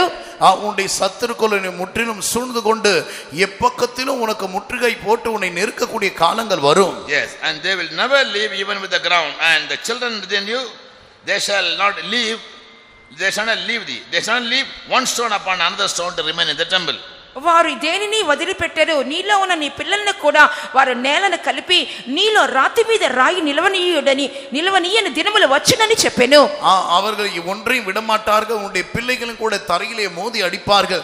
ஒரு கல்லின் மேல் ஒரு கல் இராதபடிக்கு அவர்கள் முற்றிலும் அதை அழித்து விடுவார்கள் என்று சொன்னார். This prediction of Jesus came to fulfillment in AD 70. యేసు ప్రభు యొక్క ఈ ముందుగా చెప్పిన మాటలన్నీ కూడా క్రీస్తు శకము 70వ సంవత్సరం నందు నెరవేర్చబడి ఉన్నవి. கர்த்தராகிய இயேசு முன்மொழிந்ததான இவைகள் எல்லாம் கிறிஸ்துவுக்கு பின் 70ஆம் வருடத்திலே நிறைவேறியது. As I said on Sunday, నేను ఆదివారం చెప్పిన విధముగా நான் ஞாயிற்றுக்கிழமை சொன்னது போலவே Emperor called Vespasian, he sent his only son Titus. He was also a commandant to go to Jerusalem and besiege it. వెస్పేసియన్ అనేటువంటి రోమా చక్రవర్తి తన కుమారుడైనటువంటి టైటస్ అనే వ్యక్తిని యెరూషలేమును ముట్టడి వేసి స్వాధీనపరచుకోమని చెప్పి పంపించి ఉన్నాడు. వెస్పేస్ என்கிறதான ரோம சக்கரவர்த்தி தன்னுடைய குமாரனாகிய டைட்டஸ் என்பவரை எருசலேமை முற்றுகை போட்டு அதை சுவாதீனப்படுத்தும்படியாய் அனுப்பினார். So he went inside and destroyed the temple with burning torches. అతడు వెళ్ళి ఆ యొక్క మండుచున్నటువంటి దివిటీల మూలముగా ఆ ఆలయమును నాశనము చేసి ఉన్నాడు. அவன் போய் எருசலேமை தீவட்டிகளினால் கொளுத்தி விட்டான்.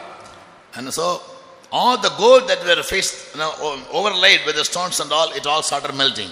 ఆ యొక్క బంగారము పొదిగించబడినటువంటి ఆ రాళ్ళ మీద పొదిగించబడిన బంగారం అంతా కూడా అది కరిగిపోటకు ప్రారంభించెను. அந்த கற்களின் மத்தியிலே வைக்கப்பட்டதான தங்கம் எல்லாம் ఇప్పుడు உருக ஆரம்பித்து விட்டது. Since then till now only a part of the boundary wall stands there. The whole temple is destroyed. అప్పటి నుండి ఇప్పటి వరకు ప్రాకారపు గోడ యొక్క కొంత భాగం మాత్రమే నిలిచి ఉన్నది, కానీ ఆలయం అంతయు పడగొట్టబడెను. அப்பொழுதிலிருந்து இதுவரைக்கும் கூட அந்த ஆலயத்தினுடைய ஒரு பகுதி ஒரு சுவர் மட்டுமே நின்று கொண்டிருக்கிறது தவிர மற்ற எல்லாம் அழிக்கப்பட்டு விட்டது. In the same site, the Muslims, they built a mosque called Dome of the Rock in AD 685. క్రీస్తు శకము 685వ సంవత్సరమందు అదే స్థలమందు మహమ్మదీయులైన వారు అక్కడ డోమ్ ఆఫ్ ద రాక్ అనే మసీదును కట్టి ఉన్నారు. அதே இடத்தில் தானே முகமதியர்கள் கிறிஸ்துவுக்கு பின் 685ஆம் வருடத்திலே டோம் ஆஃப் ராக் என்கிறதான ஒரு மசூதியை கட்டி இருக்கிறார்கள். If you go to Google and type the Dome of the Rock, you can see the picture. Google లో మీరు వెళ్ళి టైప్ చేసినట్లయితే డోమ్ ఆఫ్ ద రాక్ అని దానికి పటమును మీరు చూడొచ్చు. All histories are available in net. ఇక్కడ నెట్ లో మనకు చరిత్ర అంతా కూడా మనకు తెలియచున్నది. தற்காலத்திலே எல்லா செய்திகளும் கூட இன்டர்நெட்லயே நமக்கு கிடைக்கிறது. Only thing you must spend time to study all these things. అయితే సమయమును వెచ్చించి వీటన్నిటిని నేర్చుకుంటకు మీరు ప్రయాసపడవలెను. நாம் செய்ய வேண்டிய ஒன்றே ஒன்று நேரத்தை ஒதுக்கி நாம் அவைகளை கற்றுக்கொள்ள வேண்டும். Now the Jews come to that single wall, the boundary wall, which is on the western side of the mosque, and they weep there always praying. ఆ యొక్క సరిహద్దు, they call it wailing wall. ఆ యొక్క ప్రాకారపు గోడ, సరిహద్దు గోడ ఒకటి ఉండబడి ఉన్నది. అది మసీదునకు పాశ్చాత్య దిక్కులో కనబడుచున్నది, అనగా పడమట దిక్కులో కనబడుచున్నది. ఇశ్రాయేలైన యూదులైన వారు అక్కడికి వెళ్ళి ఇప్పటికి కూడా వారు ఏడ్చుచూ ఉన్నారు. ఏడ్పుల గోడ అని దానికి పేరు. இப்பொழுது யூதர்கள் அந்த மசூதினுடைய மேற்கு பக்கத்திலேயே அந்த சுவர் மட்டும் இருக்கிறது. அந்த இடத்திற்கு போய் யூதர்கள் அழுகிறார்கள். அந்த சுவற்றுக்கு பேர் அழுகிறதான சுவர் என்று பேர் வைத்திருக்கிறார்கள். We are that city. ఆత్మీయంగా చూసినప్పుడు మనమే ఆ పట్టణము. ఆవికుரிய ప్రకారமாக பார்க்கும்போது நாமே పట్టణமாக Jerusalem. సంఘము నూతన యెరూషలేము, సభయే యెరూషలేం. It is called heavenly Jerusalem. ఇది పరమ యెరూషలేం అని చెప్పబడుచున్నది. ఇది పరమ యెరూషలేం అని சொல்லப்படுகிறது. This Jerusalem is earthly Jerusalem. ఈ భూలోకములో కనబడుచున్న యెరూషలేము భూ సంబంధమైన యెరూషలేము. இந்த பூமியில் இருக்கிறது பூமிக்குரியதான యెరూషలేం. And we are called heavenly Jerusalem. మనము పరమ యెరూషలేము అని పిలువబడుచున్నాము. நாமோ பரம எருசலேமா இருக்கிறோம். In Hebrews 12:21 and 22. హెబ్రీయుల రాసిన పత్రిక 12వ అధ్యాయం 21 22 వాక్యముల్లో చూడగలుగుచున్నాం. எபிரேய நிருபம் 12వ அதிகாரம் 21 22 వచనాలు. We come to Mount Zion, the city of the living God, new heavenly Jerusalem. ఇప్పుడైతే మన సియోను కొండకును జీవముల దేవుని పట్టణం అనగా పరలోకపు యెరూషలేములకు వచ్చి ఉన్నాము. நீங்களோ சியோன் மலையினிடத்திற்கும் ஜீவனுள்ள தேவனுடைய நகரமாகிய பரம எருசலேமிடத்திற்கும் வந்து சேர்ந்திருக்கிறீர்கள். If you do not worship God and keep this place as holy, దేవుని మీరు ఆరాధించకుండా దేవుని యొక్క మందిరమును మీరు పరిశుద్ధంగా ఉంచుకొనకపోతే, தேவனை ஆராதிக்கிறதான இந்த ஸ்தலத்தை நீங்கள் பரிசுத்தமாய் வைக்காமல் போனால், and if the prophets divine for money, యాజకులు వారి ద్రవ్యము కోసం కూలి చేసినట్లయితే, தீர்க்கதரிசிகள் கூலிக்காக, the judges reward, the judge for reward, ఆ యొక్క యాజకులు కూలి కొరకు వారు తీర్పు తీర్చినట్లయితే, న్యాయాధిపతిகள் కూలిக்காக తీర్పు తీర్తాல், if you are building Zion and Jerusalem with blood guiltiness, మీరు రక్తము చిందించి ఆ రక్తపు చేతులతో మీరు సియోను యెరూషలేమును కట్టినట్లయితే, இங்க ரத்தத்தினால் சியோன் எருசலேமை நீங்கள் தீட்டுப்படுத்தினால், God will allow our life to be plowed as a field. మన యొక్క జీవితమును దేవుడు చేను దున్నబడినట్లుగా దున్నుటకు అనుమతించెదరు. நம்முடைய ஜீவியத்தை தேவன் உழப்பட்ட வயல்வெளியை போல ஆவதற்கு அனுமதிப்பார். విమర్శించబడటం விமர்சனம் நம்ம ஜனங்க விமர்சனம் ஏற்றுக்கொள்ளவே மாட்டாங்க. விமர்சனம் ఎంత మాత్రం మన జనులు అంగీకరించరు. விளம்பரப்படுத்தப்படுவதை நம்முடைய ஜனங்கள் ஒருபோதும் ஏற்றுக்கொள்ள மாட்டார்கள். ஸ்தானம் கூட கூட கூட கோபம் கூடும். స్థానము పెరగగా పెరగగా కోపం కూడా అధికమగును. స్నానం కూడా కూడా కూడా కోపం కూడా కూడికొండే they cannot tolerate anything. ఎంత మాత్రం దేన్ని సహించుకొనలేరు. ఎవరివేను అవరు. I wish every worker will read Micah 3:10-12. మీకా గ్రంథము 3వ అధ్యాయము 10 నుండి 12 వాక్యముల వరకు ప్రతి సేవకులు చదవాలని వాంఛిస్తున్నాను.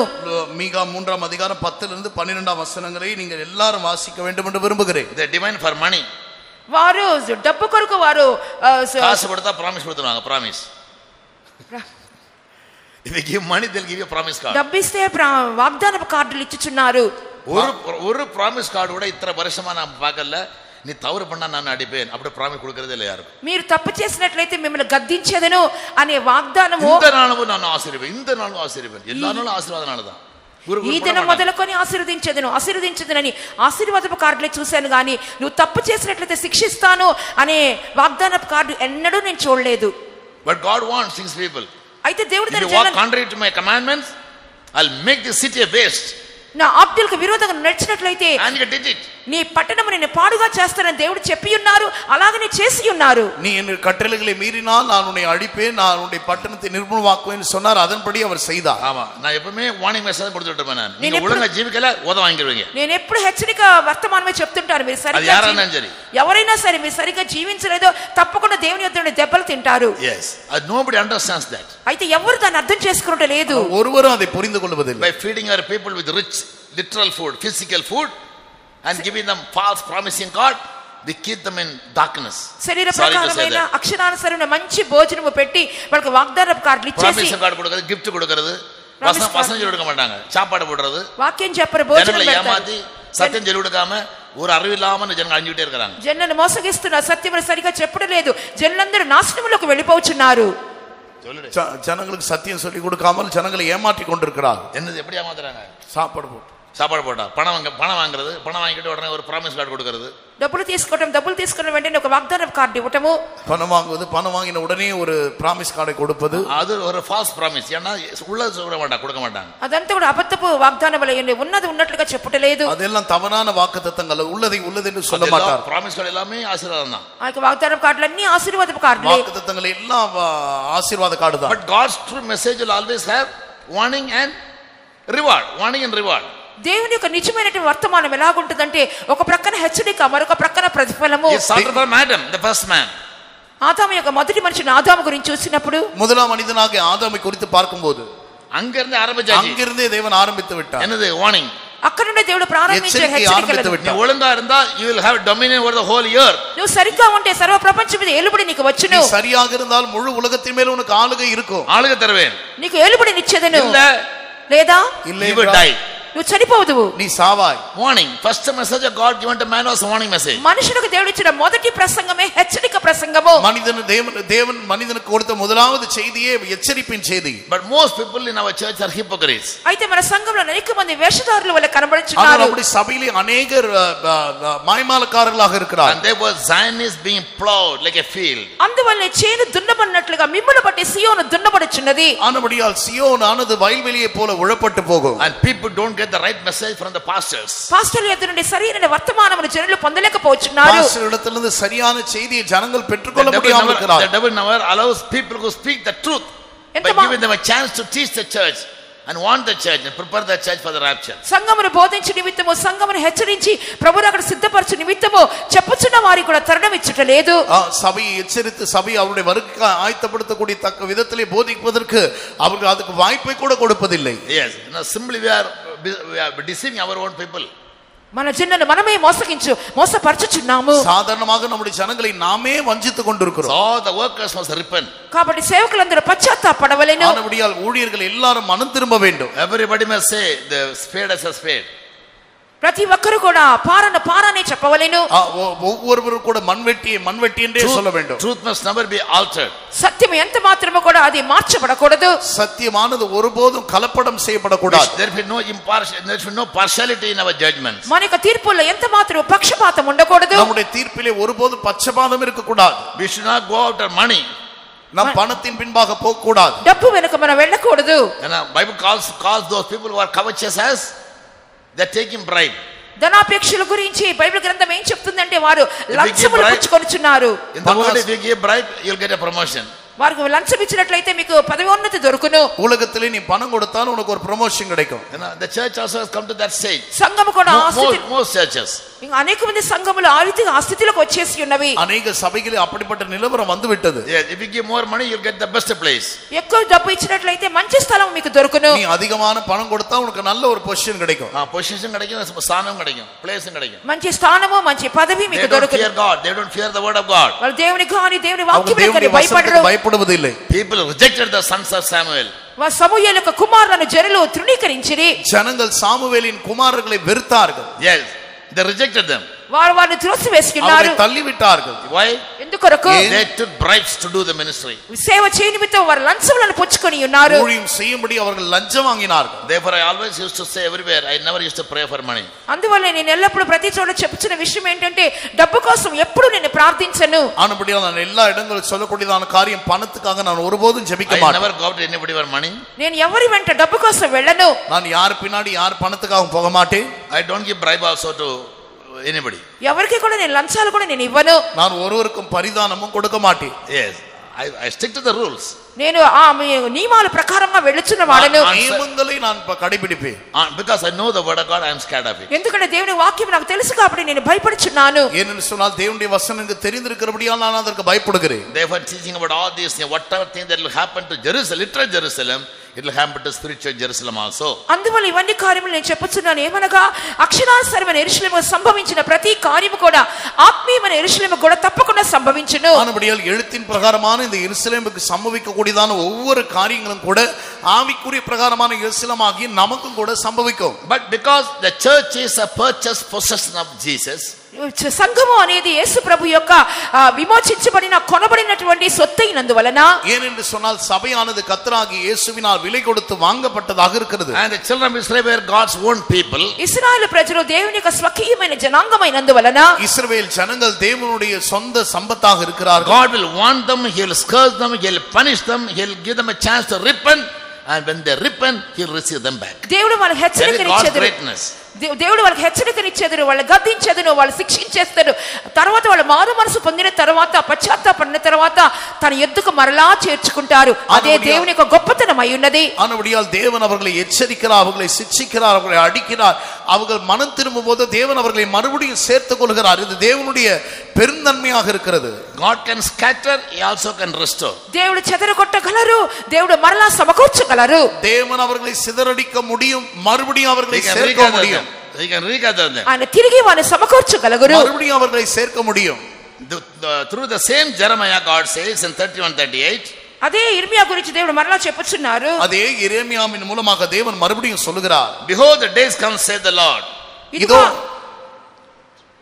ఇదిగో ఆ దినములు వచ్చుచున్నవని ప్రభువు చెప్పుచున్నారు. இதோ அந்த நாட்கள் வருகிறது என்று கர்த்தர் சொல்லுகிறார். That the city shall be built to the Lord. దేవుని కొరకు ఆ పట్టణము మరలా కట్టబడును. கர்த்தருக்காய் அந்த பட்டணம் மறுபடியும் கட்டப்படும். Zechariah 14:10-11. జకర్యా గ్రంథము 14వ అధ్యాయము 10-11 వాక్యములు. சகரியா 14వ అధికారం 10-14 వచనం. All the land shall be turned as a plain from Geba to Rimmon, south of Jerusalem. మరియు గెబ నుండి యెరూషలేము దక్షిణము తట్టున రిమ్నోను వరకు దేశమంతయు మైదానముగా ఉండును. மறுபடியும் தேசம் எல்லாம் கேபா தொடங்கி எருசலேம் தெற்கே இருக்கிற ரிம்னோன் வரைக்கும் சமபூமியாக திருத்தப்படும். It shall be lifted up and inhabited in their place. పట్టణము ఎత్తుగా కనబడును, జనులు అక్కడ నివసింతురు. அந்த பட்டணமானது உயரமாக கட்டப்படும். அது and Jerusalem shall be safely inhabited. యెరూషలేము నివాసులు నిర్భయముగా నివసింతురు. యెరూషలేం జనங்கள் సంగరిపిల్లాமல் సుగమాய் தங்கி இருக்கும். Yes, that is God's promise. అది దేవునికి వాగ్దానం అయ్యున్నది. அதுவே దేవుని వాగ్దానமாக இருக்கிறது. Zechariah 2:12 reads. జకర్యా పుస్తకము 2వ అధ్యాయం 12వ వాక్యములో ఇలా చూస్తున్నాము. జకర్యా 2:12 వాసిக்கிறோம். The Lord shall inherit Judah his portion in the holy land and shall choose Jerusalem again. మరియు తనకు స్వాస్థ్యమని యెహోవా ప్రతిష్ఠితమైన దేశంలో యూదాను స్వతంత్రించుకొనును, యెరూషలేమును ఆయన ఇకను కోరుకొనును. மறுபடியும் தேவனானவர் தமக்கு சொந்தமான யூதாவையும் எருசலேமையும் தமக்கு சொந்தமாக்கி கொள்ளுவார். Zechariah 8:3-8. జకర్యా గ్రంథము 8వ అధ్యాయము 3వ వాక్యం నుండి 8వ వాక్యం వరకు చూసినప్పుడు సగరియా 3వ అధికారం 3వ వచనத்தில் God says, I'll bring them and they shall dwell in the midst of Jerusalem and they shall be my people and I will be their God in truth and in righteousness.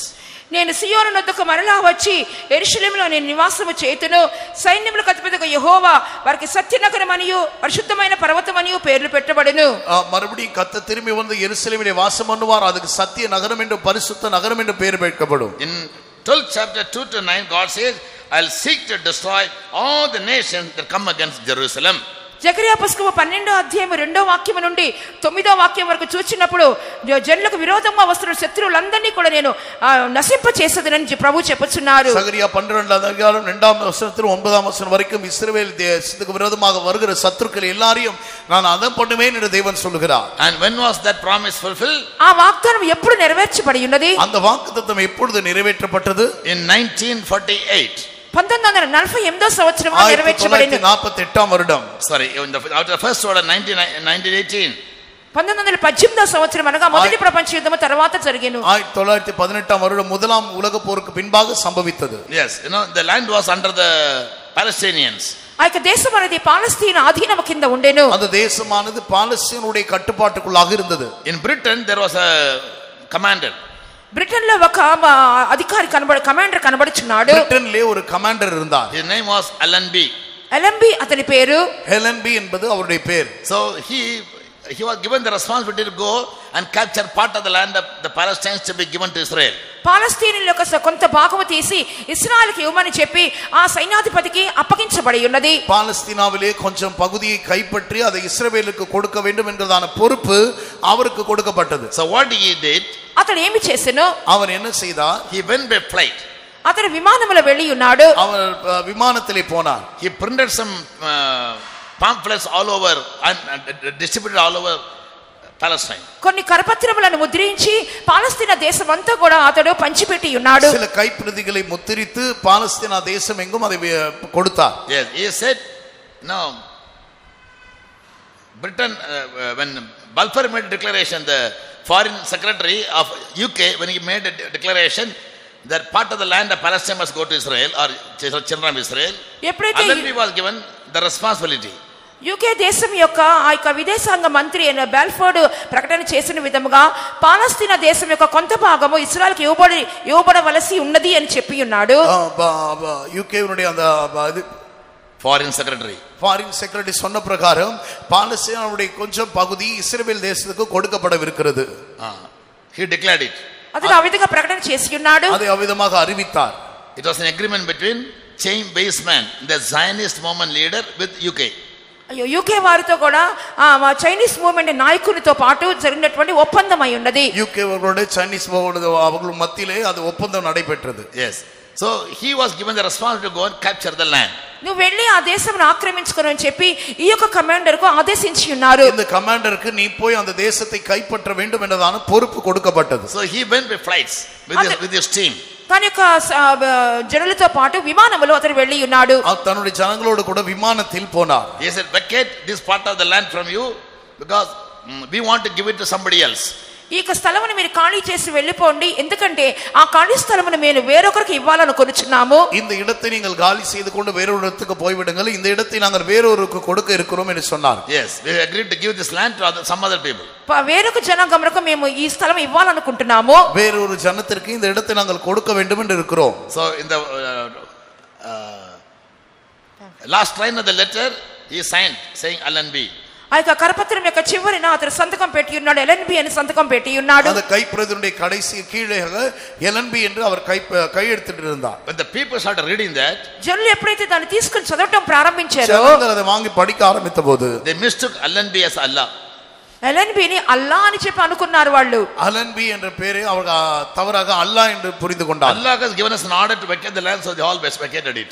అల్లాయే మాకు చెప్పారు ఈ దేశమును ఖాళీ చేయమని చెప్పి అందరూ ఆ దేశాన్ని ఖాళీ చేసి వెళ్ళిపోయి ఉన్నారు. அல்லாஹ்வே இந்த தேசத்தை விட்டு காலி செய்து கொண்டு போக வேண்டும் சொன்னார் என்று சொல்லி எல்லாரும் அந்த இடத்தை விட்டு போய் விட்டார். Therefore Bible says as Isaiah 31:5, అందువల్ల బైబిల్ గ్రంథము యెషయా గ్రంథము 31వ అధ్యాయము 5వ వాక్యములో ఇలా చూస్తున్నాము. ஆனபடியால் வேதம் சொல்கிறது ஏசாயா 31ஆம் அதிகாரம் 5ஆம் வசனத்தில், as birds flying so will the Lord of hosts defend Jerusalem, defending also he will deliver it, and passing over he will preserve it.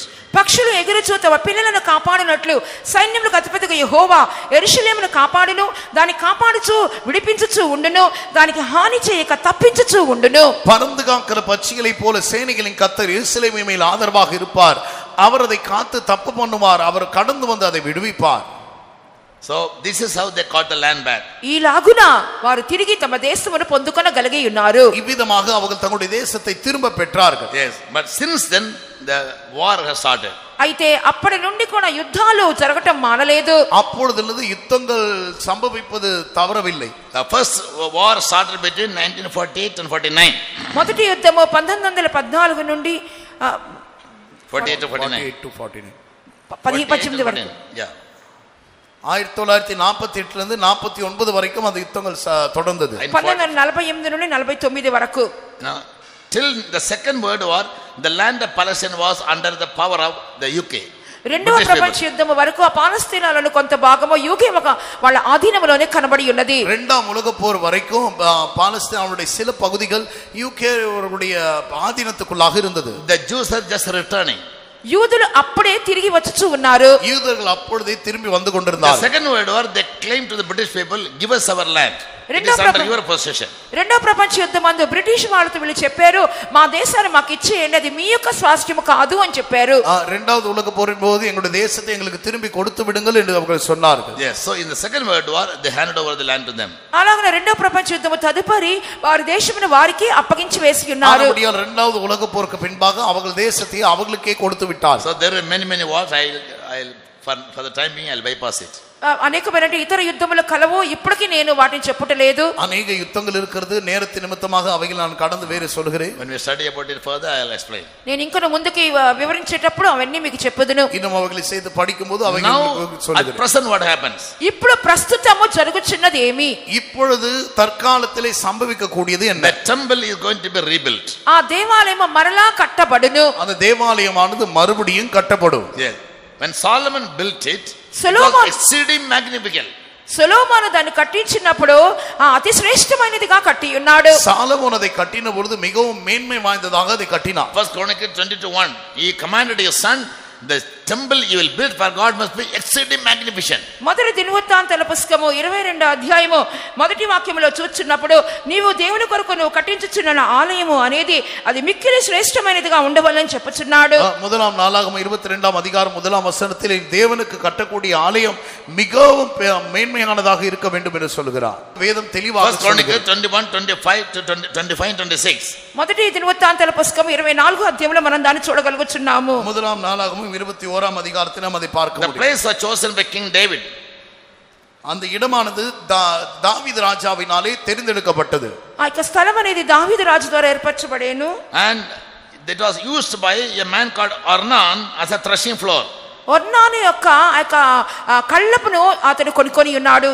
ஒர்னான் என்று சொல்லப்படக்கூடிய ஒருவனுடைய కళ్ళం That was on Mount Moriah. అది మొరియా కొండల మీద ఒక ప్రదేశమై ఉన్నది. ஒர்னான் என்பவனுடைய களத்திலே அது இருந்தது. அது மோரியா மலை That place was bought by David for 600 shekels. 600 షెకెలతోని దావీదు ఆ స్థలమును ఒర్నాను అనే వ్యక్తి యొద్ద కొని ఉన్నాడు. 600 சேக்கல் நிறை பொன்னினால் ஒர்னான் இடத்திலிருந்து தாவீதினால் அது வாங்கப்பட்டது. So the place is very accurate.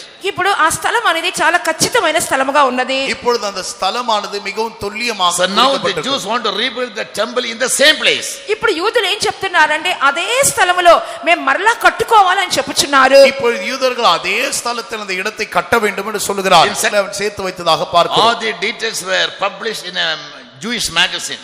ఈ యొక్క వివరాలన్నీ కూడా యూదుల యొక్క ఒక పత్రికలో వెలువడించబడినవి. இந்த விவரங்கள் எல்லாம் யூதர்களுடைய பத்திரிகையிலே ஒரு பத்திரிகையிலே வெளியிடப்பட்டது. Jewish Voice Prophetic Message. ఆ యూదుల యొక్క ప్రవచన రీత్యా ఉన్నటువంటి పత్రిక Jewish Voice Prophetic Message என்ற பத்திரிகையிலே வெளியிடப்பட்டது. Therefore this some temple is called the super temple in the world and most magnificent temple in the world. అందువల్లనే లోకములోకెల్లా కూడా ఈ యొక్క దేవాలయమే అత్యున్నతమైనది గాను అతి శ్రేష్టమైనది గాను కనబడెను. ஆனபடியா உலகத்திற்கு எந்த தேவாலயத்திலும் இதுவே மிகவும் மேன்மை வாய்ந்ததான தேவாலயமாக இருந்தது. And in 2 Chronicles 3:6 and 7 రెండో దినవృత్తాంతాల పుస్తకం 3వ అధ్యాయము 6-7 వాక్యములలో இரண்டாம் நாளாகமம் 3ஆம் அதிகாரம் 6-7 వచనங்களில் Solomon beautified and garnished the house of God with precious stones.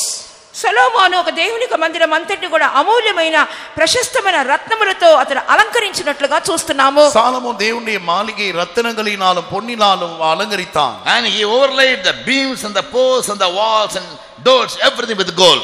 మందిరపు దూలములను స్తంభములను దాని గోడలను దాని తలుపులను బంగారముతో పొదిగించి ఉన్నాడు. அந்த மாளிகையின் உத்திரங்களையும் நிலைகளையும் அதன் சுவர்களையும் அதன் கதவுகளையும் பொன் தகட்டால் மூடினான். It's a magazine called News from Israel. I was reading that, now I don't get it. News from Israel అనే పత్రికను అంతకుముందు నేను చదివేవాడిని, ఇప్పుడు నాకు దొరకట్లేదు. న్యూస్ ఫ్రమ్ ఇజ్రాయెల్ ఎన్గదాన్ ஒரு பத்திரிகை முன்பாக நான் வாசித்தேன், இப்போது கிடைப்பதில்லை. 1988 publication in one of the months, these details are given. 1980వ సంవత్సరం యొక్క ఒక మాసం యొక్క ముద్రణలో ఈ వివరాలన్నీ కూడా రాయబడి ఉన్నవి. 1980ఆம் வருடத்திலே இந்த வந்த அந்த பத்திரிகையில் இந்த விவரங்கள் எல்லாம் சொல்லப்பட்டிருக்கிறது. So now the children of Israel want to rebuild the temple with the same materials. ఇప్పుడు ఇశ్రాయేల్ ప్రజలు ఇదే వస్తువులతో అలాగునే కట్టాలని చెప్పి అనుకొనుచున్నారు. இப்போ இஸ்ரவேல் ஜனங்கள் சொல்லப்பட்டதான இதே பொருட்களினாலே தேவாலயத்தை கட்ட வேண்டும் என்று நினைத்திருக்கிறார்கள். Now last time I told you, I don't remember. నేను పోయినసారి అనుకుంటాను చెప్పి ఉన్నాను, జ్ఞాపకం లేదు. போன முறை நான் சொல்லி இருக்கிறேன். To rebuild the temple, the first thing what they wanted to do is they had to sacrifice a red heifer to sanctify the place. ఆలయమును కట్టించు నిమిత్తము వాళ్ళు ఆ స్థలమంతటిని పరిశుద్ధపరచు నిమిత్తము ఒక ఎర్రని పెయ్యను వారు వధించవలసి ఉన్నది. ஆலயத்தை கட்டும்படியாக அந்த இடத்தை பரிசுத்தப்படுத்துவதற்காக அவர்கள் ஒரு சிவப்பு கிடாரியை பலி செலுத்த வேண்டும். Numbers 19 chapter gives the details. సంఖ్యాకాండము 19వ అధ్యాయంలో దాని గురించిన వివరణ ఇవ్వబడి ఉన్నది. என்னாகமம் 19ஆம் அதிகாரத்தில் அதை குறித்ததான விவரங்கள் கொடுக்கப்பட்டிருக்கிறது. The red heifer was sacrificed for the sanctification of the priest also, or dedication of the priest. యాజకుని యొక్క ప్రతిష్ఠ నిమిత్తము లేక యాజకుడు పరిశుద్ధపరచబడడానికి కూడా ఎర్రని పెయ్యే వధించబడవలెను. சிவப்பு கிடாரியானது ஆசாரியனை பரிசுத்தப்படுத்தும்படியாக கூட கொல்லப்பட வேண்டியதாக இருக்கிறது. The priests are all called together. ఇప్పుడు యాజకులందరూ కూడా ఆ స్థలమునకు పిలువబడి ఉన్నారు. ఇప్పుడు ఆసారిகள் எல்லாரையும் அந்த இடத்துக்கு அழைத்திருக்கிறார்கள். They have brought 5 red heifers from Texas, from US.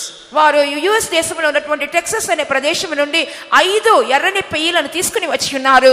US లింద Texas என்ற பகுதியிலிருந்து 5 சிவப்பு கிடாரிகளை கொண்டு வந்திருக்கிறார்கள். For many centuries now this cattle, it was disappeared. It was not at all found in any part of the world. అనేక శతాబ్దములుగా ఇటువంటి ఒక పశువు అంతరించిపోయింది, ఎక్కడ కనబడలేదు. అనేక నూற்றாண்டுகளாக இந்த சிவப்பு கிடாரியானது இல்லை, உலகத்தின் எந்த பகுதிகளிலும் இது கிடைக்கவில்லை. But now they have found it in US. ఇప్పుడు అట్టి జంతువును యుఎస్ ప్రదేశంలో కనుగొని ఉన్నారు. இப்பொழுது அவர்கள் அதை యుఎస్ பகுதியிலே கண்டுபிடித்திருக்கிறார்கள். That is another strong sign of the end times. అంచె దినముల యొక్క బలమైన సూచన అదిగా కనబడుచున్నది. கடைசி நாட்களுடைய ஒரு கூர்மையான ஒரு அடையாளமாக அது இருக்கிறது. They brought 5 red heifers from US. వారు యుఎస్ దేశం నుండి 5 ఎర్రని పెయ్యలు తీసుకుని వచ్చి ఉన్నారు. அவங்க యుఎస్ దేశத்திலிருந்து 5 சிவப்பு கிடாரிகளை கொண்டு வந்திருக்கிறார்கள். In Numbers 19 chapter God said, సంఖ్యాకాండ పుస్తకము 19వ అధ్యాయంలో దేవుడు చెప్పుచున్నారు. என்னாகமம் 19ஆம் அதிகாரத்திலே தேவன் சொல்லுகிறார், there must be no blemish in that heifer. ఆ యొక్క ఎర్రని పెయ్య యందు కళంకం ఏది కూడా ఉండకూడదు. அந்த சிவப்பு கிடாரிலே குறை ஒன்றும் இருக்க கூடாது. No yoke must come upon it. దాని మీద ఎటువంటి కాడి ఇంతవరకు మోపకూడదుగా. அதன் மேல் எந்த நுகத்தடியும் இதுவரைக்கும் வந்திருக்க கூடாது. Verse 2.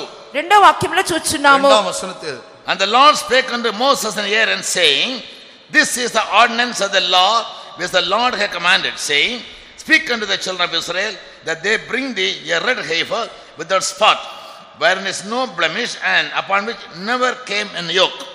యెహోవా మోషే అహరోనులకు ఇలాగ సెలవిచ్చెను, యెహోవా ఆజ్ఞాపించిన ధర్మశాస్త్ర విధి ఏమనగా, ఇశ్రాయేలీయులు కళంకము లేనిదియు మచ్చ లేనిదియు ఎప్పుడునో కాడి మోయిందినైనా ఎర్రని పెయ్యను తీసుకుని రావాలని వారితో అప్పచెప్పుము. கர்த்தர் மோசேயையும் ஆரோனையும் நோக்கி, கர்த்தர் கற்பித்த நியாயப்பிரமாணமாவது பழுதற்றதும் ஊனம் இல்லாததும் நுகத்தடிக்கு உட்படாததும் ஆகிய சிவப்பான ஒரு கிடாரியை உன்னிடத்தில் கொண்டு வரும்படி இஸ்ரவேல் புத்திரருக்கு சொல்லுங்கள்.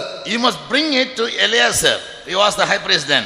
ఆ దినములలో ప్రధాన యాజకుడైన ఎలియాజరు యొద్దకు దాన్ని తీసుకుని రాబడవలెను. அது எலியாசரின் ஆசாரத்தை கொண்டு வர வேண்டும். அவன் அந்த நாட்களிலே பிரதான ஆசாரியனாக இருந்தான். He was the priest. అతడు ఒక యాజకుడిగా ఉండెను. அவன் ஆசாரியனாக இருந்தான். and he will kill the heifer outside the camp.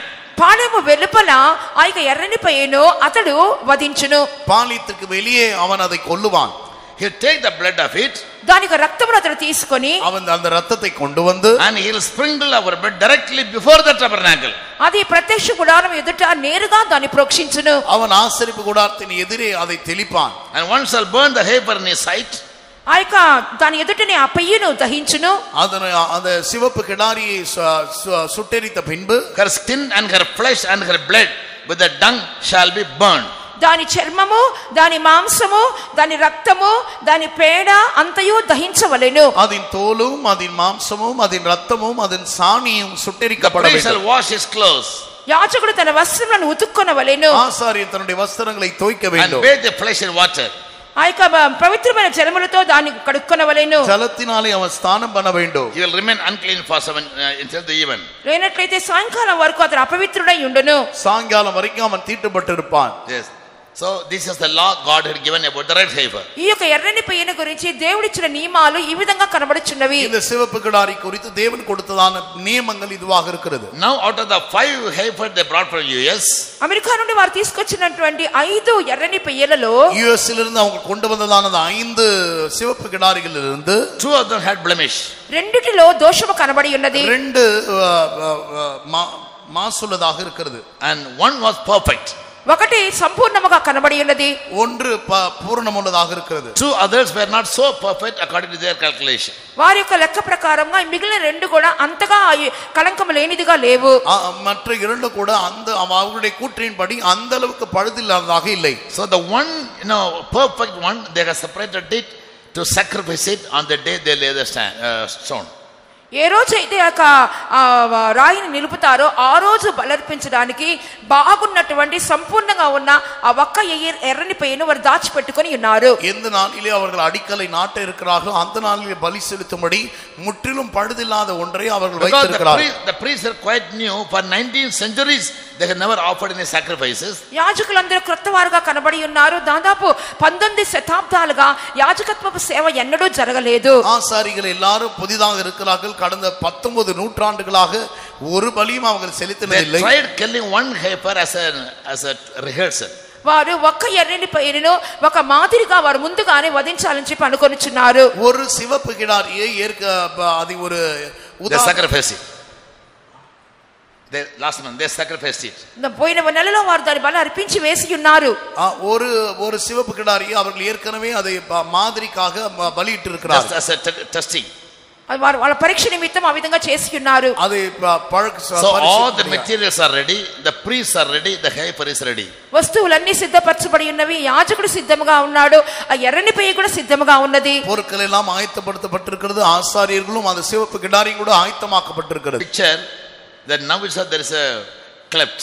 ఇప్పుడే వాళ్ళు ఒక పటాన్ని వెలువడించున్నారు. ఇప్పుడే పగుళ్ళు బీటలు వచ్చినట్లుగా చూపిస్తున్నారు. அவர்கள் அந்த படத்தை வெளியிட்டு இருக்கிறார்கள். இப்பொழுதே அந்த விரிசல் உண்டாயிருக்கிறது போல இருக்கிறது. When Jesus comes the second time, the temple must be there. యేసు ప్రభు రెండోసారి వచ్చినప్పుడు తప్పకుండా దానికి ముందు ఆలయం కట్టబడవలెను. கர்த்தராகிய இயேசு இரண்டாம் முறை வருவதற்கு முன்பாக நிச்சயமாக இந்த இடத்தில் ஆலயம் கட்டப்பட வேண்டும். 70 AD till 2025 they have never done it. Now they are going to do it. That means we are at the last hour of the end times, not last day or last year. క్రీస్తు శకము 70వ సంవత్సరం మొదలుకొని ఈ 2020వ సంవత్సరం వరకు జరగని కార్యము ఇప్పుడు చేయాలని అనుకుంటున్నారు. అంటే నిజముగానే యేసు ప్రభు యొక్క రాకడ యొక్క అంచె దినములలోని కడవరి క్షణాలలో మనం జీవిస్తున్నామని అర్థమై ఉన్నది. கிறிஸ்துவுக்கு பின்பாக 70ஆம் வருடத்திலிருந்து இந்த 2025ஆம் வருடம் வரைக்கும் அவங்க செய்ய வேண்டும் என்று நினைக்கிற காரியங்கள் இப்பொழுது சம்பவித்துக் கொண்டிருக்கிறது. நிச்சயமாகவே நாம் கர்த்தருடைய வருகைக்கான சமீபம். When it comes, he must find us all so doing our life under ministry. ఆయన ప్రత్యక్షమైనప్పుడు మనమందరము కూడా ఆ రీతిగానే మనము చేయుచుండుట, మన జీవితము గాని సేవ గాని చేయుచుండుట ఆయన కనుగొనవలెను. அவர் வரும் பொழுது நாம் அமிதமாகவே செய்கிறவர்களாக, அதாவது நம்முடைய ஊழியத்தையும் ஜீவித்தையும் செய்கிறவர்களாக நாம் காணப்பட வேண்டும். The wise virgins, they were ready and they went with the bridegroom. ఆ బుద్ధిగల కన్యకలు వారు సిద్ధముగా ఉన్నారు. పెండ్లి కుమారుడు వచ్చినప్పుడు వారు వెళ్ళిపోయి ఉన్నారు. புத்தியுள்ள கன்னிகைகள் மணவாளன் வரும்போது ஆயத்தமாயிருந்து அவரோடு கூட போய் விட்டார். Wise workers and believers will be ready. బుద్ధిగల సేవకులు విశ్వాసులు సిద్ధపడి ఉంటారు. புத்தியுள்ளதான ஊழியர்களும் விசுவாசிகளும் ஆயத்தமாவார்கள். Foolish workers and believers will be foolish. బుద్ధి లేనటువంటి సేవకులు గాని విశ్వాసులు గాని బుద్ధి లేని వారు గాని ఉంటారు, వారు సిద్ధపడరు. புத்தி ఇల్లాத ஊழியர்களும் விசுவாசிகளும் ஆயத்தப்பட மாட்டார்கள். Be wise, let your eyes of understanding be inspired by the scriptures. కాబట్టి మన బుద్ధి గల వారుగా మార్చబడవలెను. ఈ లేఖనముల మూలంగా మన మనోనేత్రములు ప్రకాశింపజేయబడవలెను. நாம் புத்தியுள்ளவர்களாக மாற்றப்பட வேண்டும். இந்த வசனங்கள் மூலமாக நம்முடைய மனக்கண்கள் பிரகாசிக்கப்பட வேண்டும். Now we can expect Jesus to come. ఇప్పుడు నుండి ఏ క్షణమందైనా యేసు రాకను మనం ఎదురు చూడవచ్చును. இப்பொழுதிலிருந்து எப்பொழுது வேண்டுமானாலும் கர்த்தராகிய இயேசுவின் வருகையை நாம் எதிர்கொள்ள வேண்டும். Let's say enough is enough that we trusted the church, the pastors and sisters and mothers. పాస్టర్లు గాని చర్చిని గాని మదర్లు గాని మన సంఘాన్ని గాని నమ్ముకున్నది ఇప్పటి వరకు చాలు చాలు అని చెప్పవలెను. பாஸ்டர்கள் ஆகிலும் மதர்லி ஆகிலும் நம்முடைய சபை ஆகிலும் அங்க இருக்கிறவர்கள் ஆகி நம்பினது இதுவரைக்கும் போதும். All the boastings on doctrines and Zion and Jerusalem must go.